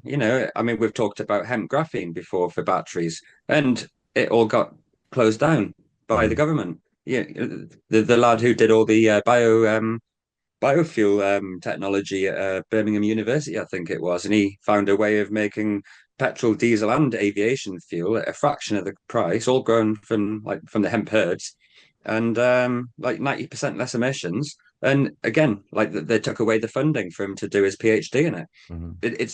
It's on purpose. They don't want these technologies out. Look at the old Tesla technologies. Mm. It's always been out there, free energy, but they don't want it to be there. And wind turbines and solar panels are useful to a degree, but unless you've got the batteries to get the power, We have not have really them though. viable. Have you not seen these energy banks? So Yeah, they've started to, which one was it? It was a massive attack gig organized by, I want to say Dale Vance. I think it was Dale Vance, the green energy guy. And that was the first UK carbon neutral like music event, and they were using these energy battery storage. They look like shipping containers, but they're just a fucking mobile battery. And so basically, yeah, they're charged up off a renewable system. The battery is then mobile. It's obviously wagon fucking thing. So the irony is then you're using a diesel fucking engine to move the fucking Guindy. Um, but if then that technology is then scaled in a way, I mean, they use again stuff from Formula One, like kinetic energy recovery systems, is something that came from Formula One technology and design. So I think over time, through use comes, or what is it? Need is the mother of necessity, I think is the shortest way to describe what I was going to say there. And so we need these real world applications of these things in order to figure out the limitations of these things, which is exactly what we're seeing sort of with cannabis. But like I said, then I feel that you're allowed to disrupt certain markets, but only if that disruption benefits the top players. So if you come in and you Mm. disrupt the software space or whatever, then the other big players will only let you in. They'll all support you in some which way to get to a certain level so that they can buy you out. They need you to get to Yeah, a certain, and most people now of my generation, they're not lifers with a passion trying to create a project. They're trying to create, what do they call them? The unicorn. Or what do they call them now? The decacorns, which is a company that on initial valuation is worth $10 billion. That's what they want. They want to sell out. They want to create the thing and be seen as I'm the industrialist and I did my TED talk and I've done this thing, and then they make that money and then they're just hookers and cocaine until they blow the heart out. Like it's just an egoic, narcissistic pursuit, but in that they destroy all of the innovation around them. We've seen that in the mm, cannabis space. That just their yeah, money, their greed, their ego sets precedent. They come in and go, well, actually, I'm money and I started smoking weed 2 weeks ago, so fuck you guys. I'm gonna decide what cannabis is. And it's like the hubris of these people. It's insane. And yeah, that industry is going to collapse, but it's not going to collapse and give us back to where we were and we get to just go, now can we try our thing? That's going to collapse into a fully globalized, vertically integrated medical model. And we won't have access because do you have a medical degree? Did you go to university and get a medical degree? No, you're not allowed it then. You can buy it from us, but you can't do research on it. You can't, mm, you're not allowed to grow it. Like, and that's how they'll make it a thing. Is you'll have to then get a degree from Oxford or Cambridge or whatever to cultivate cannabis in their facilities. And then you'll have to pass government background checks. That I can't remember. There's a mate of mine who did it from because of some work that he was. But yeah, get like security clearances. And at each level, they can basically just like pop into your life. At one level, they can basically just be like, "What are you doing?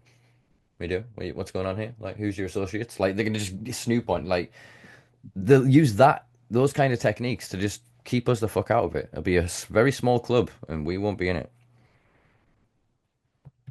Fuckers, yeah. man, fuckers. They perfected it in so many other areas. Mm. I Uh, don't think flower will last much longer in the medical market. I'm sure, the MHRA are pushing more and more pressure. I'm sure the Home Office are as well. I went through all this years ago with the CBD market and watched it crumble based on red tape and bureaucracy. And I can see they never had a clue that there was going to be a private healthcare market and that they were going to have all these strains of cannabis flower.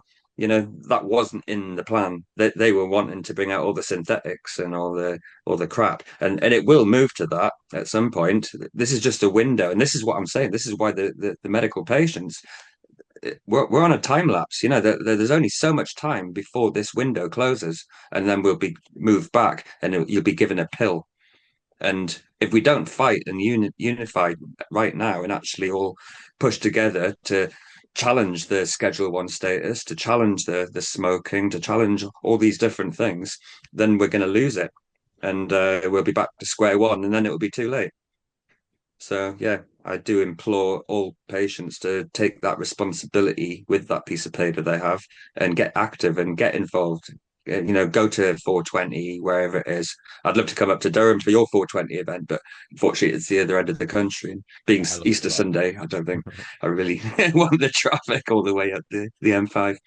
Um, but yeah, I don't know quite what I'm doing for 420. One little idea though for 420 that I thought about. We were talking about the smoking thing before.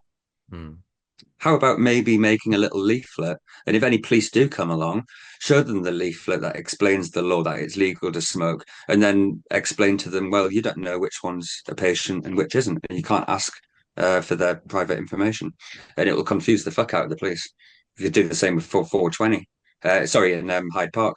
hmm that's exactly the premise of our events in Durham at Hemp Garden is that if the police can see me, if the regional sergeant could see me, I have a prescription. My prescription is several months out of date, maybe, but I have a prescription, and there are other prescription patients on the field.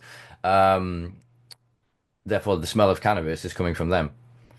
And they have accepted they trust me to maintain and manage the gatherings and the people that attend them, based on the conversation that I had with them along the lines of that if you turn up as you did in 2019 to about 700 people and start talking about dogs and shutting down and raids, and you wonder why everyone runs the fuck away from you. Like, you are the terror there. You are the problem. You have caused the antisocial behavior. We were all perfectly fine until you came here and threatened their liberty. So they now use that as their discretion to basically, oh, well, it smells of weed. Yeah, it's going to smell of weed down there. There's some medical patients doing a protest. Thank you. Like, we need, it's empowering, like I said, the discretion of these individuals. Not everyone hates you. Some of these people will use that power to fuck you over, and you have to use your discretion to understand and to recognize who is a threat and who isn't. And it's the unfortunate thing I always speak of the irony that we prescribe cannabis for mental health conditions of things like anxiety and depression, when prohibition causes anxiety and depression, Yeah. is an irony to me. It's funny because otherwise it's tragic. Yeah. um, yeah, I'm just looking at my notes here. What else have you been seeing, sort of from the insider perspective, as it were, within patient groups and rights and whatever else? How Yeah, else are patients getting fucked with? something you just pointed out there actually about your medication being out of date. Now, this comes up quite a bit. People think, oh, it's out of date, so suddenly it's illegal. It's like, the same as black market. No, it's a Schedule 2 drug that's being prescribed to you legally. Possession is legal, and it is continuously legal for you to possess, even when it's out of date. I mean, how many medications do people have in their cupboards that they've had there for months and months? And yeah, and if you know your cannabis as well, like we do, you know if it's gone off or if it's like like gone past or whatever. If it still looks good enough to use it. They can't do you for having out of date medication. All Or right, even if you've I've got got. some like pots, if you got raided, Hmm. for instance, under a Section 23 of the Misuse of Drugs Act, raid, and they're searching your house and they find old pots with bits in the bottom, they might say, "Oh, that's out of date," so that's illegal. No, it's Well, still yeah, legal because you have a license to possess it. yeah, I 100%. just thought I'd clear that one up. No, Yeah. 100%. It's like there's so many points that I always keep forgetting that are almost quite elementary that we need to keep repeating. But yeah, it's the 28-day window, people, is the lawful discretion from when your prescriber goes, "Oh, you can have that," and the time you've got to get that. That's it. There's then a date on there's the date on the packaging, which is not for you per se. It's the same way of an obligation of best before date on food. Like, oh no, this yogurt went out of date yesterday. The lid won't open. It's broken. Ah, like you can still fucking eat it. Like as you say, Honey. it's yeah. Right, Yeah, vaguely. which lasts thousands of years. Well, yeah, So does it's hashish. yeah. So think of like when you get bottled water and it's got like a date on it. It's like no, that's for the plastic in the water. That's the lifetime they think before there's too much microplastics have leached Oxidants, into yeah. the water and that. Yeah, but again, it just shows that we're expected to be led by this system, or well, by systems, because most of the things make sense. And we've gone through the point of like, I don't know if there was a time we invented bleach and people drank bleach or whatever. And obviously Trump actually mentioned in his first presidency about fucking drinking bleach. But people don't drink bleach. And we don't have to put on bleach. Do not fucking drink. You go, okay, well, what could happen is a child that doesn't know and we can't tell don't drink bleach might drink it. Oh, put a cap on that requires a certain grip strength and technique to do. Job fucking done. Like, do you get what I'm sort of going at with this? Is that education plus then appropriate regulation plus appropriate action equals a loss of need for all of these things. They just become fundamental to existence. And the right mechanism clearly hasn't been found with cannabis in any systems. In 2023, November 2023, it was reported in California that 60 something percent of all sales were still unregulated sales. Like Canada, same side of it, but they started jipping their statistics. They've started modifying the way that they're taking the stats to be like, well, yeah, our numbers going up and theirs are going down. because they're changing the way that they take the number of the black market, so the scales are tipped, and it's not representing the needs of the people, as we've always spoke of. Legalization is the lie. Decriminalization is the only answer. If then the problem is people are criminalized for cannabis, stop criminalizing them. We don't need to do anything. An industry doesn't need to be made. You just need to stop fucking vilifying us and arresting us, and we'll do it. It's like the analogy I use, like sort of queer culture when we criminalized homosexuality. When we ripped up the fucking law on that, we didn't go, all right, you want gay bars? Oh, we'll have to license them. Government monopoly. Oh, they want gay bars. All right. You can come into the gay bar. You can hold your hands twice. You're allowed to kiss one person, only one person. You can dance, but not erotically with the hips. You've got to be 3 inches, 30 inches apart or whatever. Like all the, Mm. that doesn't fucking exist. Look at alcohol. They went, oh, they want fucking alcohol. Oh, where are they going to consume? Oh shit, they're going to bring alcohol here. What rule can we have? All right, we make it. Don't be a dick and discretion. Okay, what's this? Okay, a child's going to drink it. Fuck. 5-year-old in the house is lawful. Okay, boom. Like they Mm. went to the culture and what are the things and made the law around that. Because every human in the world can agree, giving an alcohol to a 4-year-old, I'd say even a 5-year-old is fucking wrong. But a fucking 4-year-old, yeah, backwards. Like Mm. that, there's no rational discretion to any of that sort of thing. But a 5-year-old, in terms of then you drink and leave drinks around the house, a tiny little sip of something that tastes vile is going to put them off trying that shit until they're a teenager. It's educational, it's informative, it helps proportionalize what your behavior is when you're doing that around them to them. It brings them into the thing as well and reduces the taboo of it.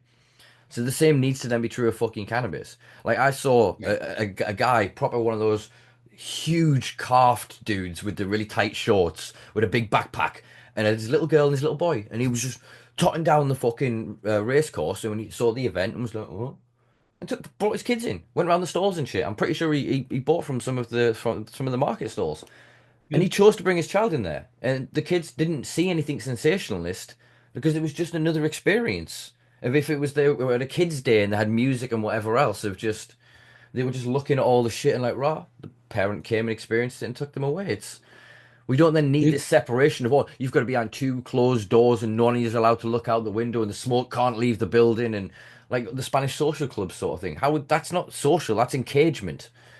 Yeah. Totally. And this Incarceration is, was the you word I know, was looking this for is there. what I'm hoping once I get this smoking versus vaping report finalized and out, I think people should use it and create Smoking normalization. clubs. Walk 100%. down the street with a spliff. I do. I do I, every I, day I walk anyway. through city centers with a spliff. Like I don't give a shit, Proportional though. I'm saying like a joint. Like if you just not just like, Yeah. oh look at me, my fucking No, no, no, no, way. no. Don't I don't mean, that's to that's be being a honest, dick mine about are it. normally one skinners. Like Yeah. mine's just a rollie with some weed in it. Although I We am trying to stop tobacco at the minute. I've been using nice. patches, which is why I got the little bong. I Good, won't be good. walking down the street with a bong now, don't worry. But in reality, you you kind of should be able to if you're then in Yeah. transit or whatever else. If again, the object then isn't unlawful. Paraphernalia is not illegal, but the issue is that then that would be used as probable cause in which to then search you. You have drug paraphernalia. I can see a bong on you. I am using my discretion to think you might have drugs on you. So section whatever the fuck it is. Where is it? It's 23, isn't it? Drug offense. 23. Yeah, Yeah. yeah. I need to look at your pockets. Blah blah blah blah blah.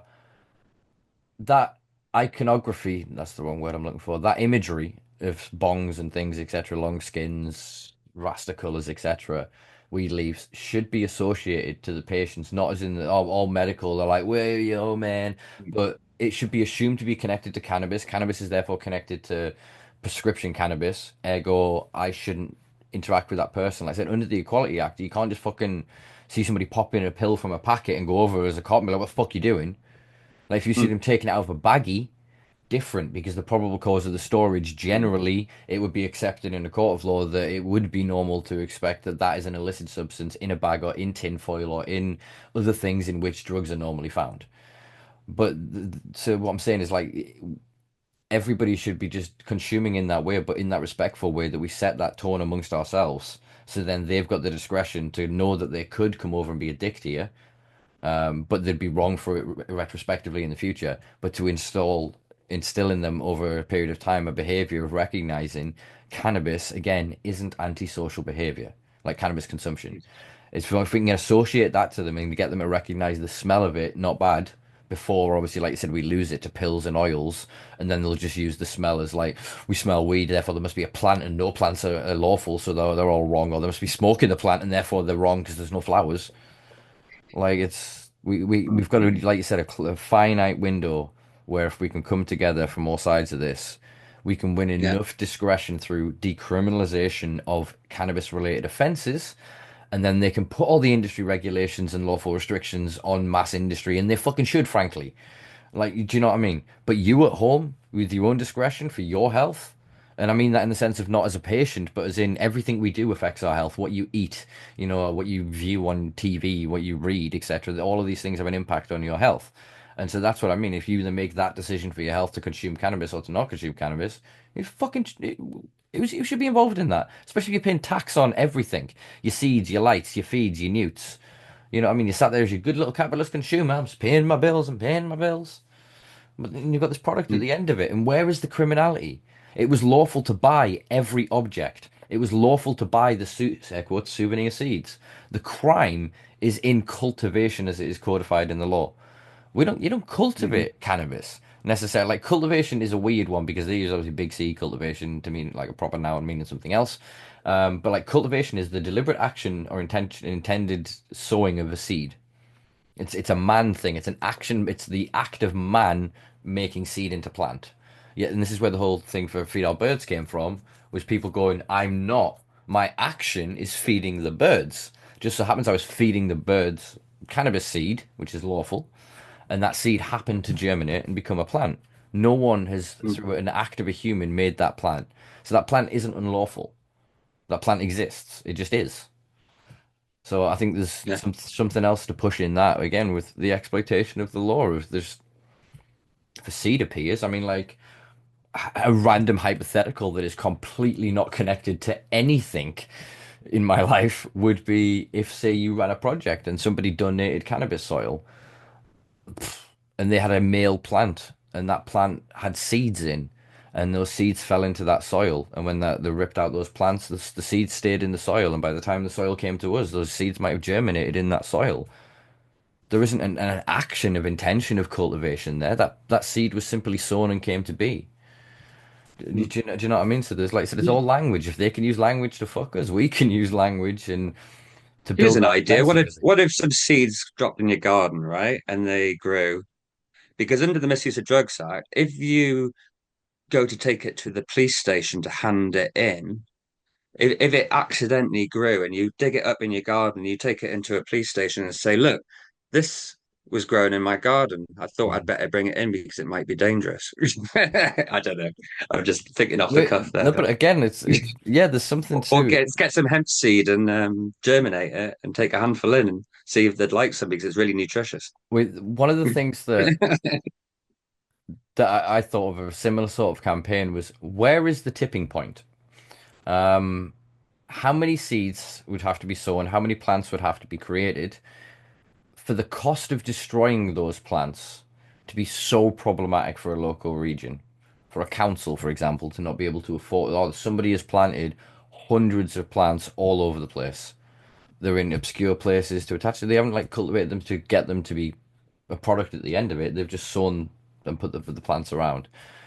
The optics of that, where the tipping point is, or it's 1,000 plants, do we just fucking leave them? Do we spend the budget on this? Because then what they're going to do is say that, well, you've just destroyed those plant, because again, where's the criminality? Like you said, Mm, they've then just made a decision in an area to destroy that plant and waste that money. So they're killing nature. For what? mm, For why? And then they'll have to go, oh, because it might at the end of it produce a product that some people could choose to make dangerous. And then you get to go, well, what? You mean like if I boiled tomato leaves and made fucking cyanide? Or what? You mean if I got like rhubarb fucking thing? Or if you mean I got this plant, or if I got this plant, or the literal suicide plant that like your prongs and it's so painful that people fucking kill themselves. Like none of those you're spending money on destroying. Nettles, nettles hurt my feelings and my arms. Why are the nettles everywhere? You should destroy these dangerous like it would create a conversation about what the yeah. fuck actually is. Because then if it is, oh, this plant made, and they're like, oh, what is it? Oh, thousands of people use it as medicine, but we criminalize it as a dangerous plant. Oh, Well, that's bad, isn't it? I don't know though, because we I think lettuce, like, we could get the police to go into all the supermarkets and take all the heads of lettuce out of the supermarkets because they contain opium. which yeah, the whole thing of there's a multitude of other plants that contain cannabinoids. There's a plethora of things you can produce fucking dimethyltryptamine from that are not criminalized as precursory plants. In fact, there are a multitude of plants that, if you know chemistry, biological chemistry enough, that you can fucking constitute chemicals from much of nature that then you could combine, said, if you theoretically chose to then make them into chemical compounds like MDMA, etc. There are natural ways to reconstitute and put these things together in a way. I say quasi-natural because you start with a natural product, but then the process is anything but natural, really. Um, but yeah, Then it's that would be it's production, wouldn't it? what this is where it falls down to again of language. Well, what does production means is production under the Criminal Procedures Act is going to have 20 paragraphs underneath it that means oh it constitutes this and or slash this and or this including this but not like it'll be so I keep saying to people everything is defined in that way because it's like well I didn't I extracted well that's you've produced it like you know in production you think is like oh we this plus this plus this I've constituted no if you've reduced it no it still counts as the same thing and in the same way if there's magic mushrooms and they clarified this in 2005 and that used to be lawful for wet mushrooms and so it used to just be you could be walking around with, oh, these are pretty mushrooms. Oh, well, I'm gonna take them home, find out what they are, and you just left them on the side and they dried. As soon as they were fucking dry, Mm. it became a criminal offense, and nobody codified in law what dry or wet is. So, Mm. but there is literally What is a the point. moisture content? Yeah, Yeah. yeah, literally like a point where they come in the door and go, oh, 10 minutes, lads, give it 10 minutes, 10 minutes, lads, we'll be right fucking back you. Like, do you know what I mean? Like, do you know what I mean? It's the Yeah. and so they closed that loophole, but like you said, it's still there is the loophole. But again, it's only as landowner, which is interesting. As landowner, if you find these psychedelic mushrooms on your land, you can pick them all up to just and take them away to destroy them. Yeah. You're removing a Might do that. dangerous I might do that in substance. October on the moors. Yeah, yeah, but again, like I said, it's so weird that the contradictions within our systems and the spaces for exploitation that are allowed. Same with like as well said with research. Oh wait, they can just go get a bunch of fucking college kids and pay them fucking 200 quid and give them fucking all these drugs. But if you then find college kids spending 200 quid buying drugs to go to a festival, you're gonna put them in prison. Like, make it make sense. It's either we can fucking take drugs or we fucking can't. And frankly, the only answer is we can take drugs. Prohibition cannot, will not, is in by its nature an impossibility to function. It can't work. You can't prohibit a behavior out of existence. You can educate people, you can inform them, and you can reduce the harms until eventually that behavior is modulated. So back in the day, cars driving with fucking full glass windscreen, go potholes, smash, cut to bits. So we go, okay, maybe that's shatterproof. Okay, do solve that problem.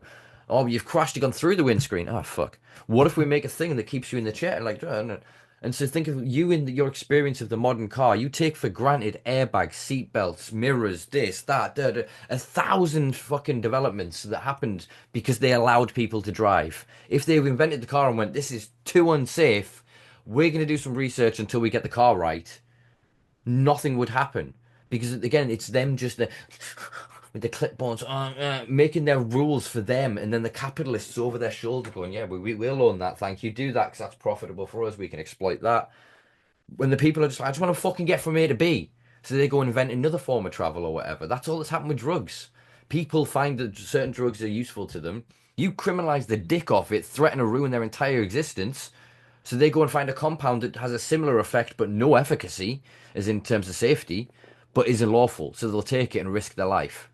That's how crocodile came to be in fucking Russia because of its war against fucking opium. Like shit is fucked up because of prohibition. If you give people a little bit of weed, like if we just sold CBD cigarettes like the Swiss, the only one thing I think they've got right, and all the spectrum of like cannabis floral products, people would just buy what they want. If you give them access, they'll choose what they want. Somebody, oh, I drink alcohol, doesn't mean that I'm gonna go buy the absinthe every time because it's the highest number. You give them the market and you develop it so that there's taste, there's brand, there's identity, there's a uniqueness between these things. And then over time, through regulating that sensibly for decent open access to adults, to restrict then minor access, and then to regulate the industry, you come up with what we have now, or we had for a while with the distribution system and everything else. and you had the choice to brew your own alcohol at home, go to the corner shop and buy alcohol, go to a cafe, drink alcohol, go to a fucking kids sports game even, and if you had it just in a fucking thing, and like so against subtlety with most things, there was an acceptance there, a universal acceptance, and that's all we are seeking of cannabis is to reintegrate into society, and for your petty excuse to be, I don't like the smell. Go fuck yourself. Like I no.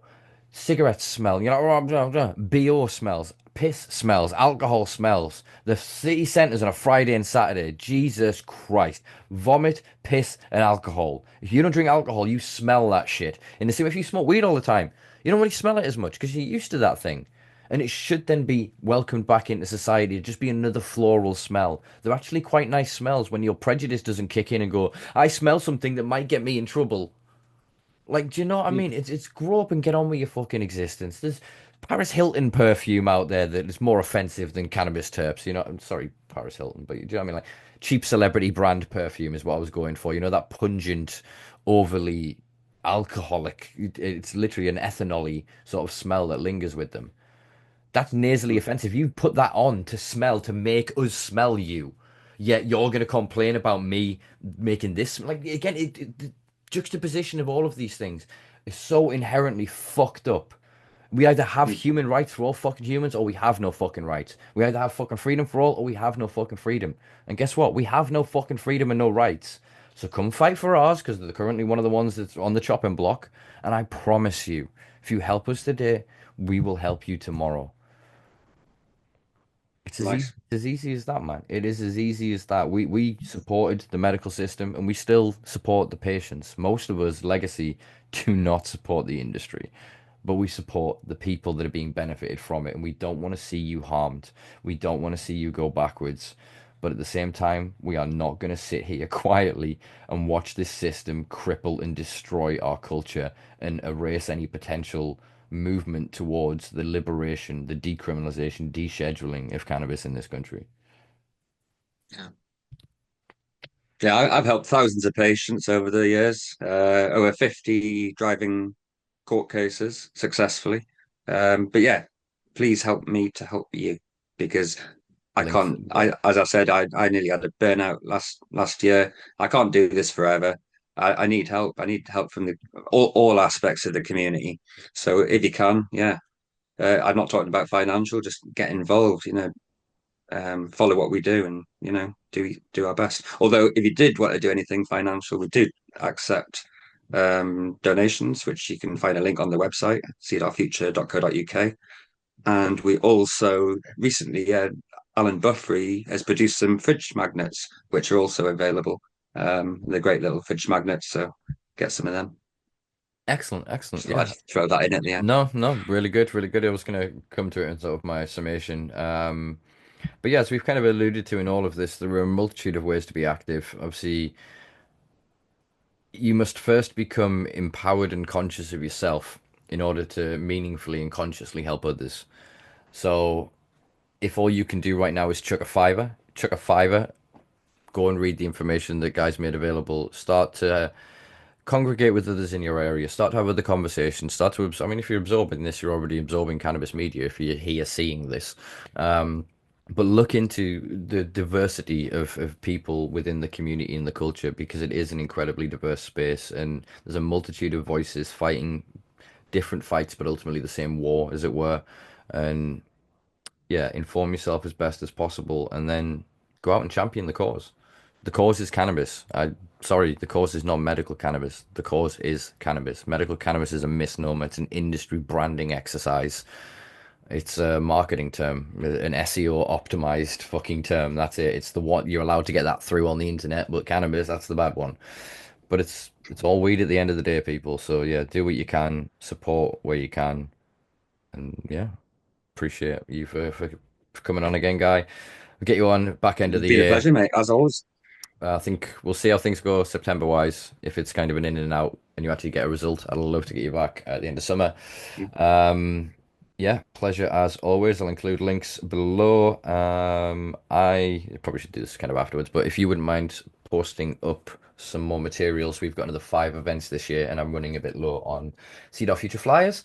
But yeah, always championing the cause up here and in the meat space. So yeah, keep doing the good work, brother. I'll keep pushing people your way. Hopefully, this will get a few more people sort of interested in the cause. I know you're saying you don't want to have to do this forever, but I do commend the amount of time that you've put in this, and I hope to see you back in this seat many more times.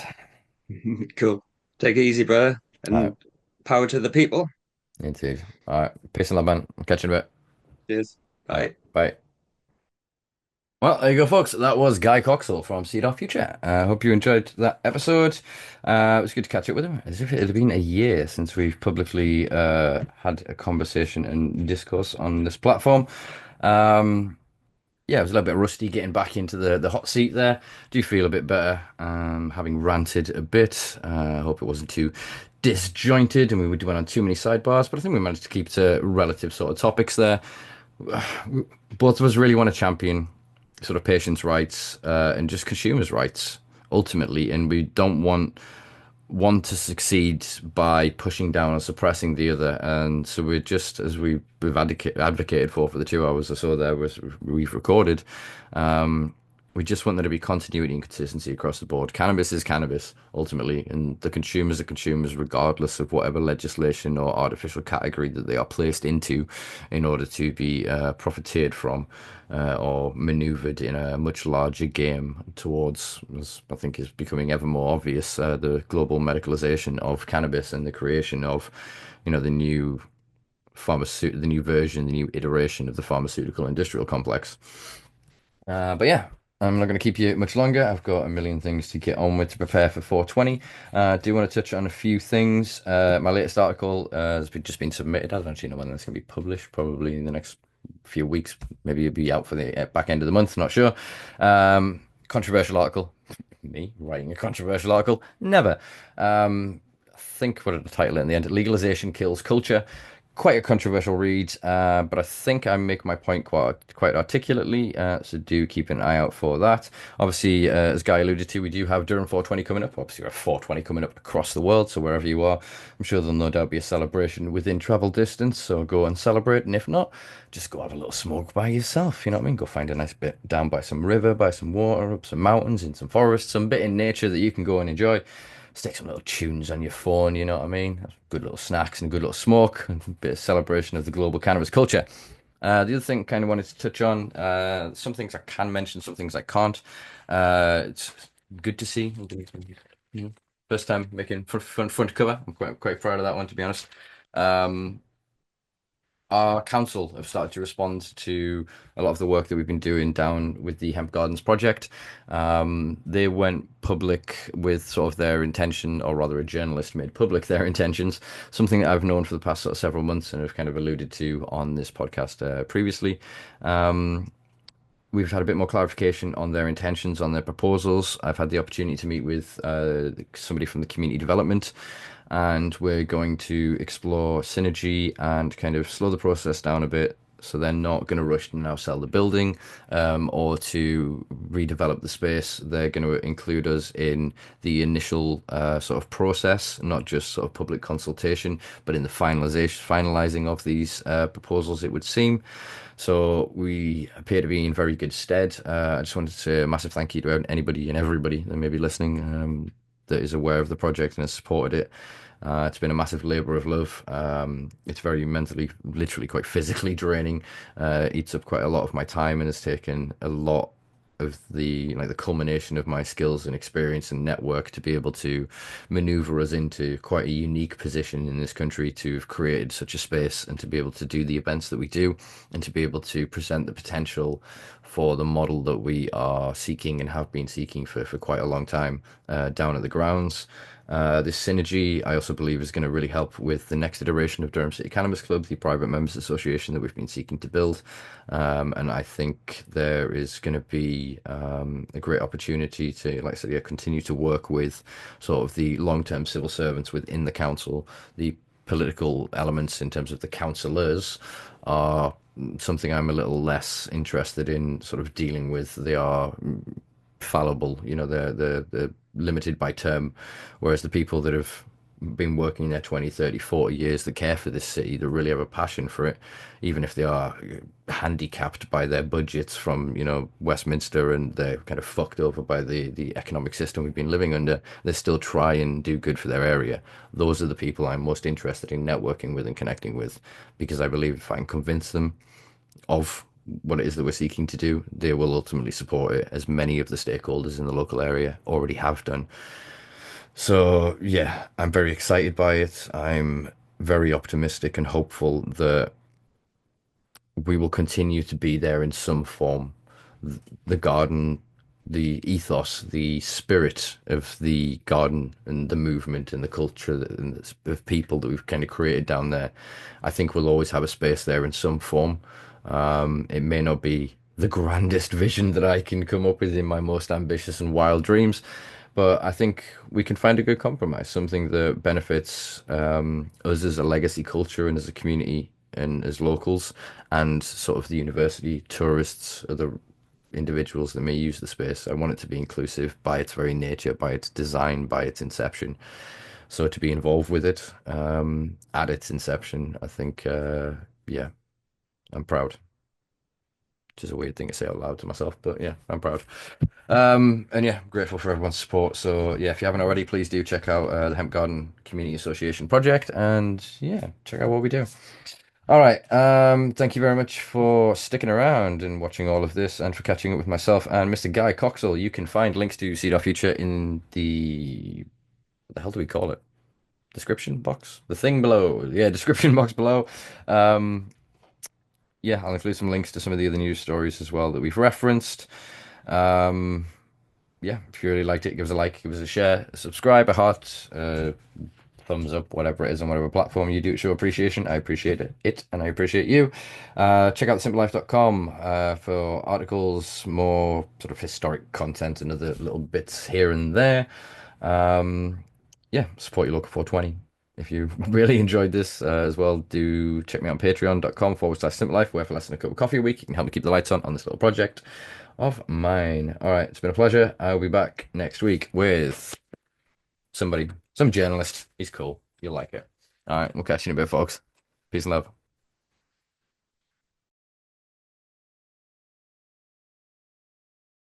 All right, let's knock the dust off this and get going. What fucking number episode is this?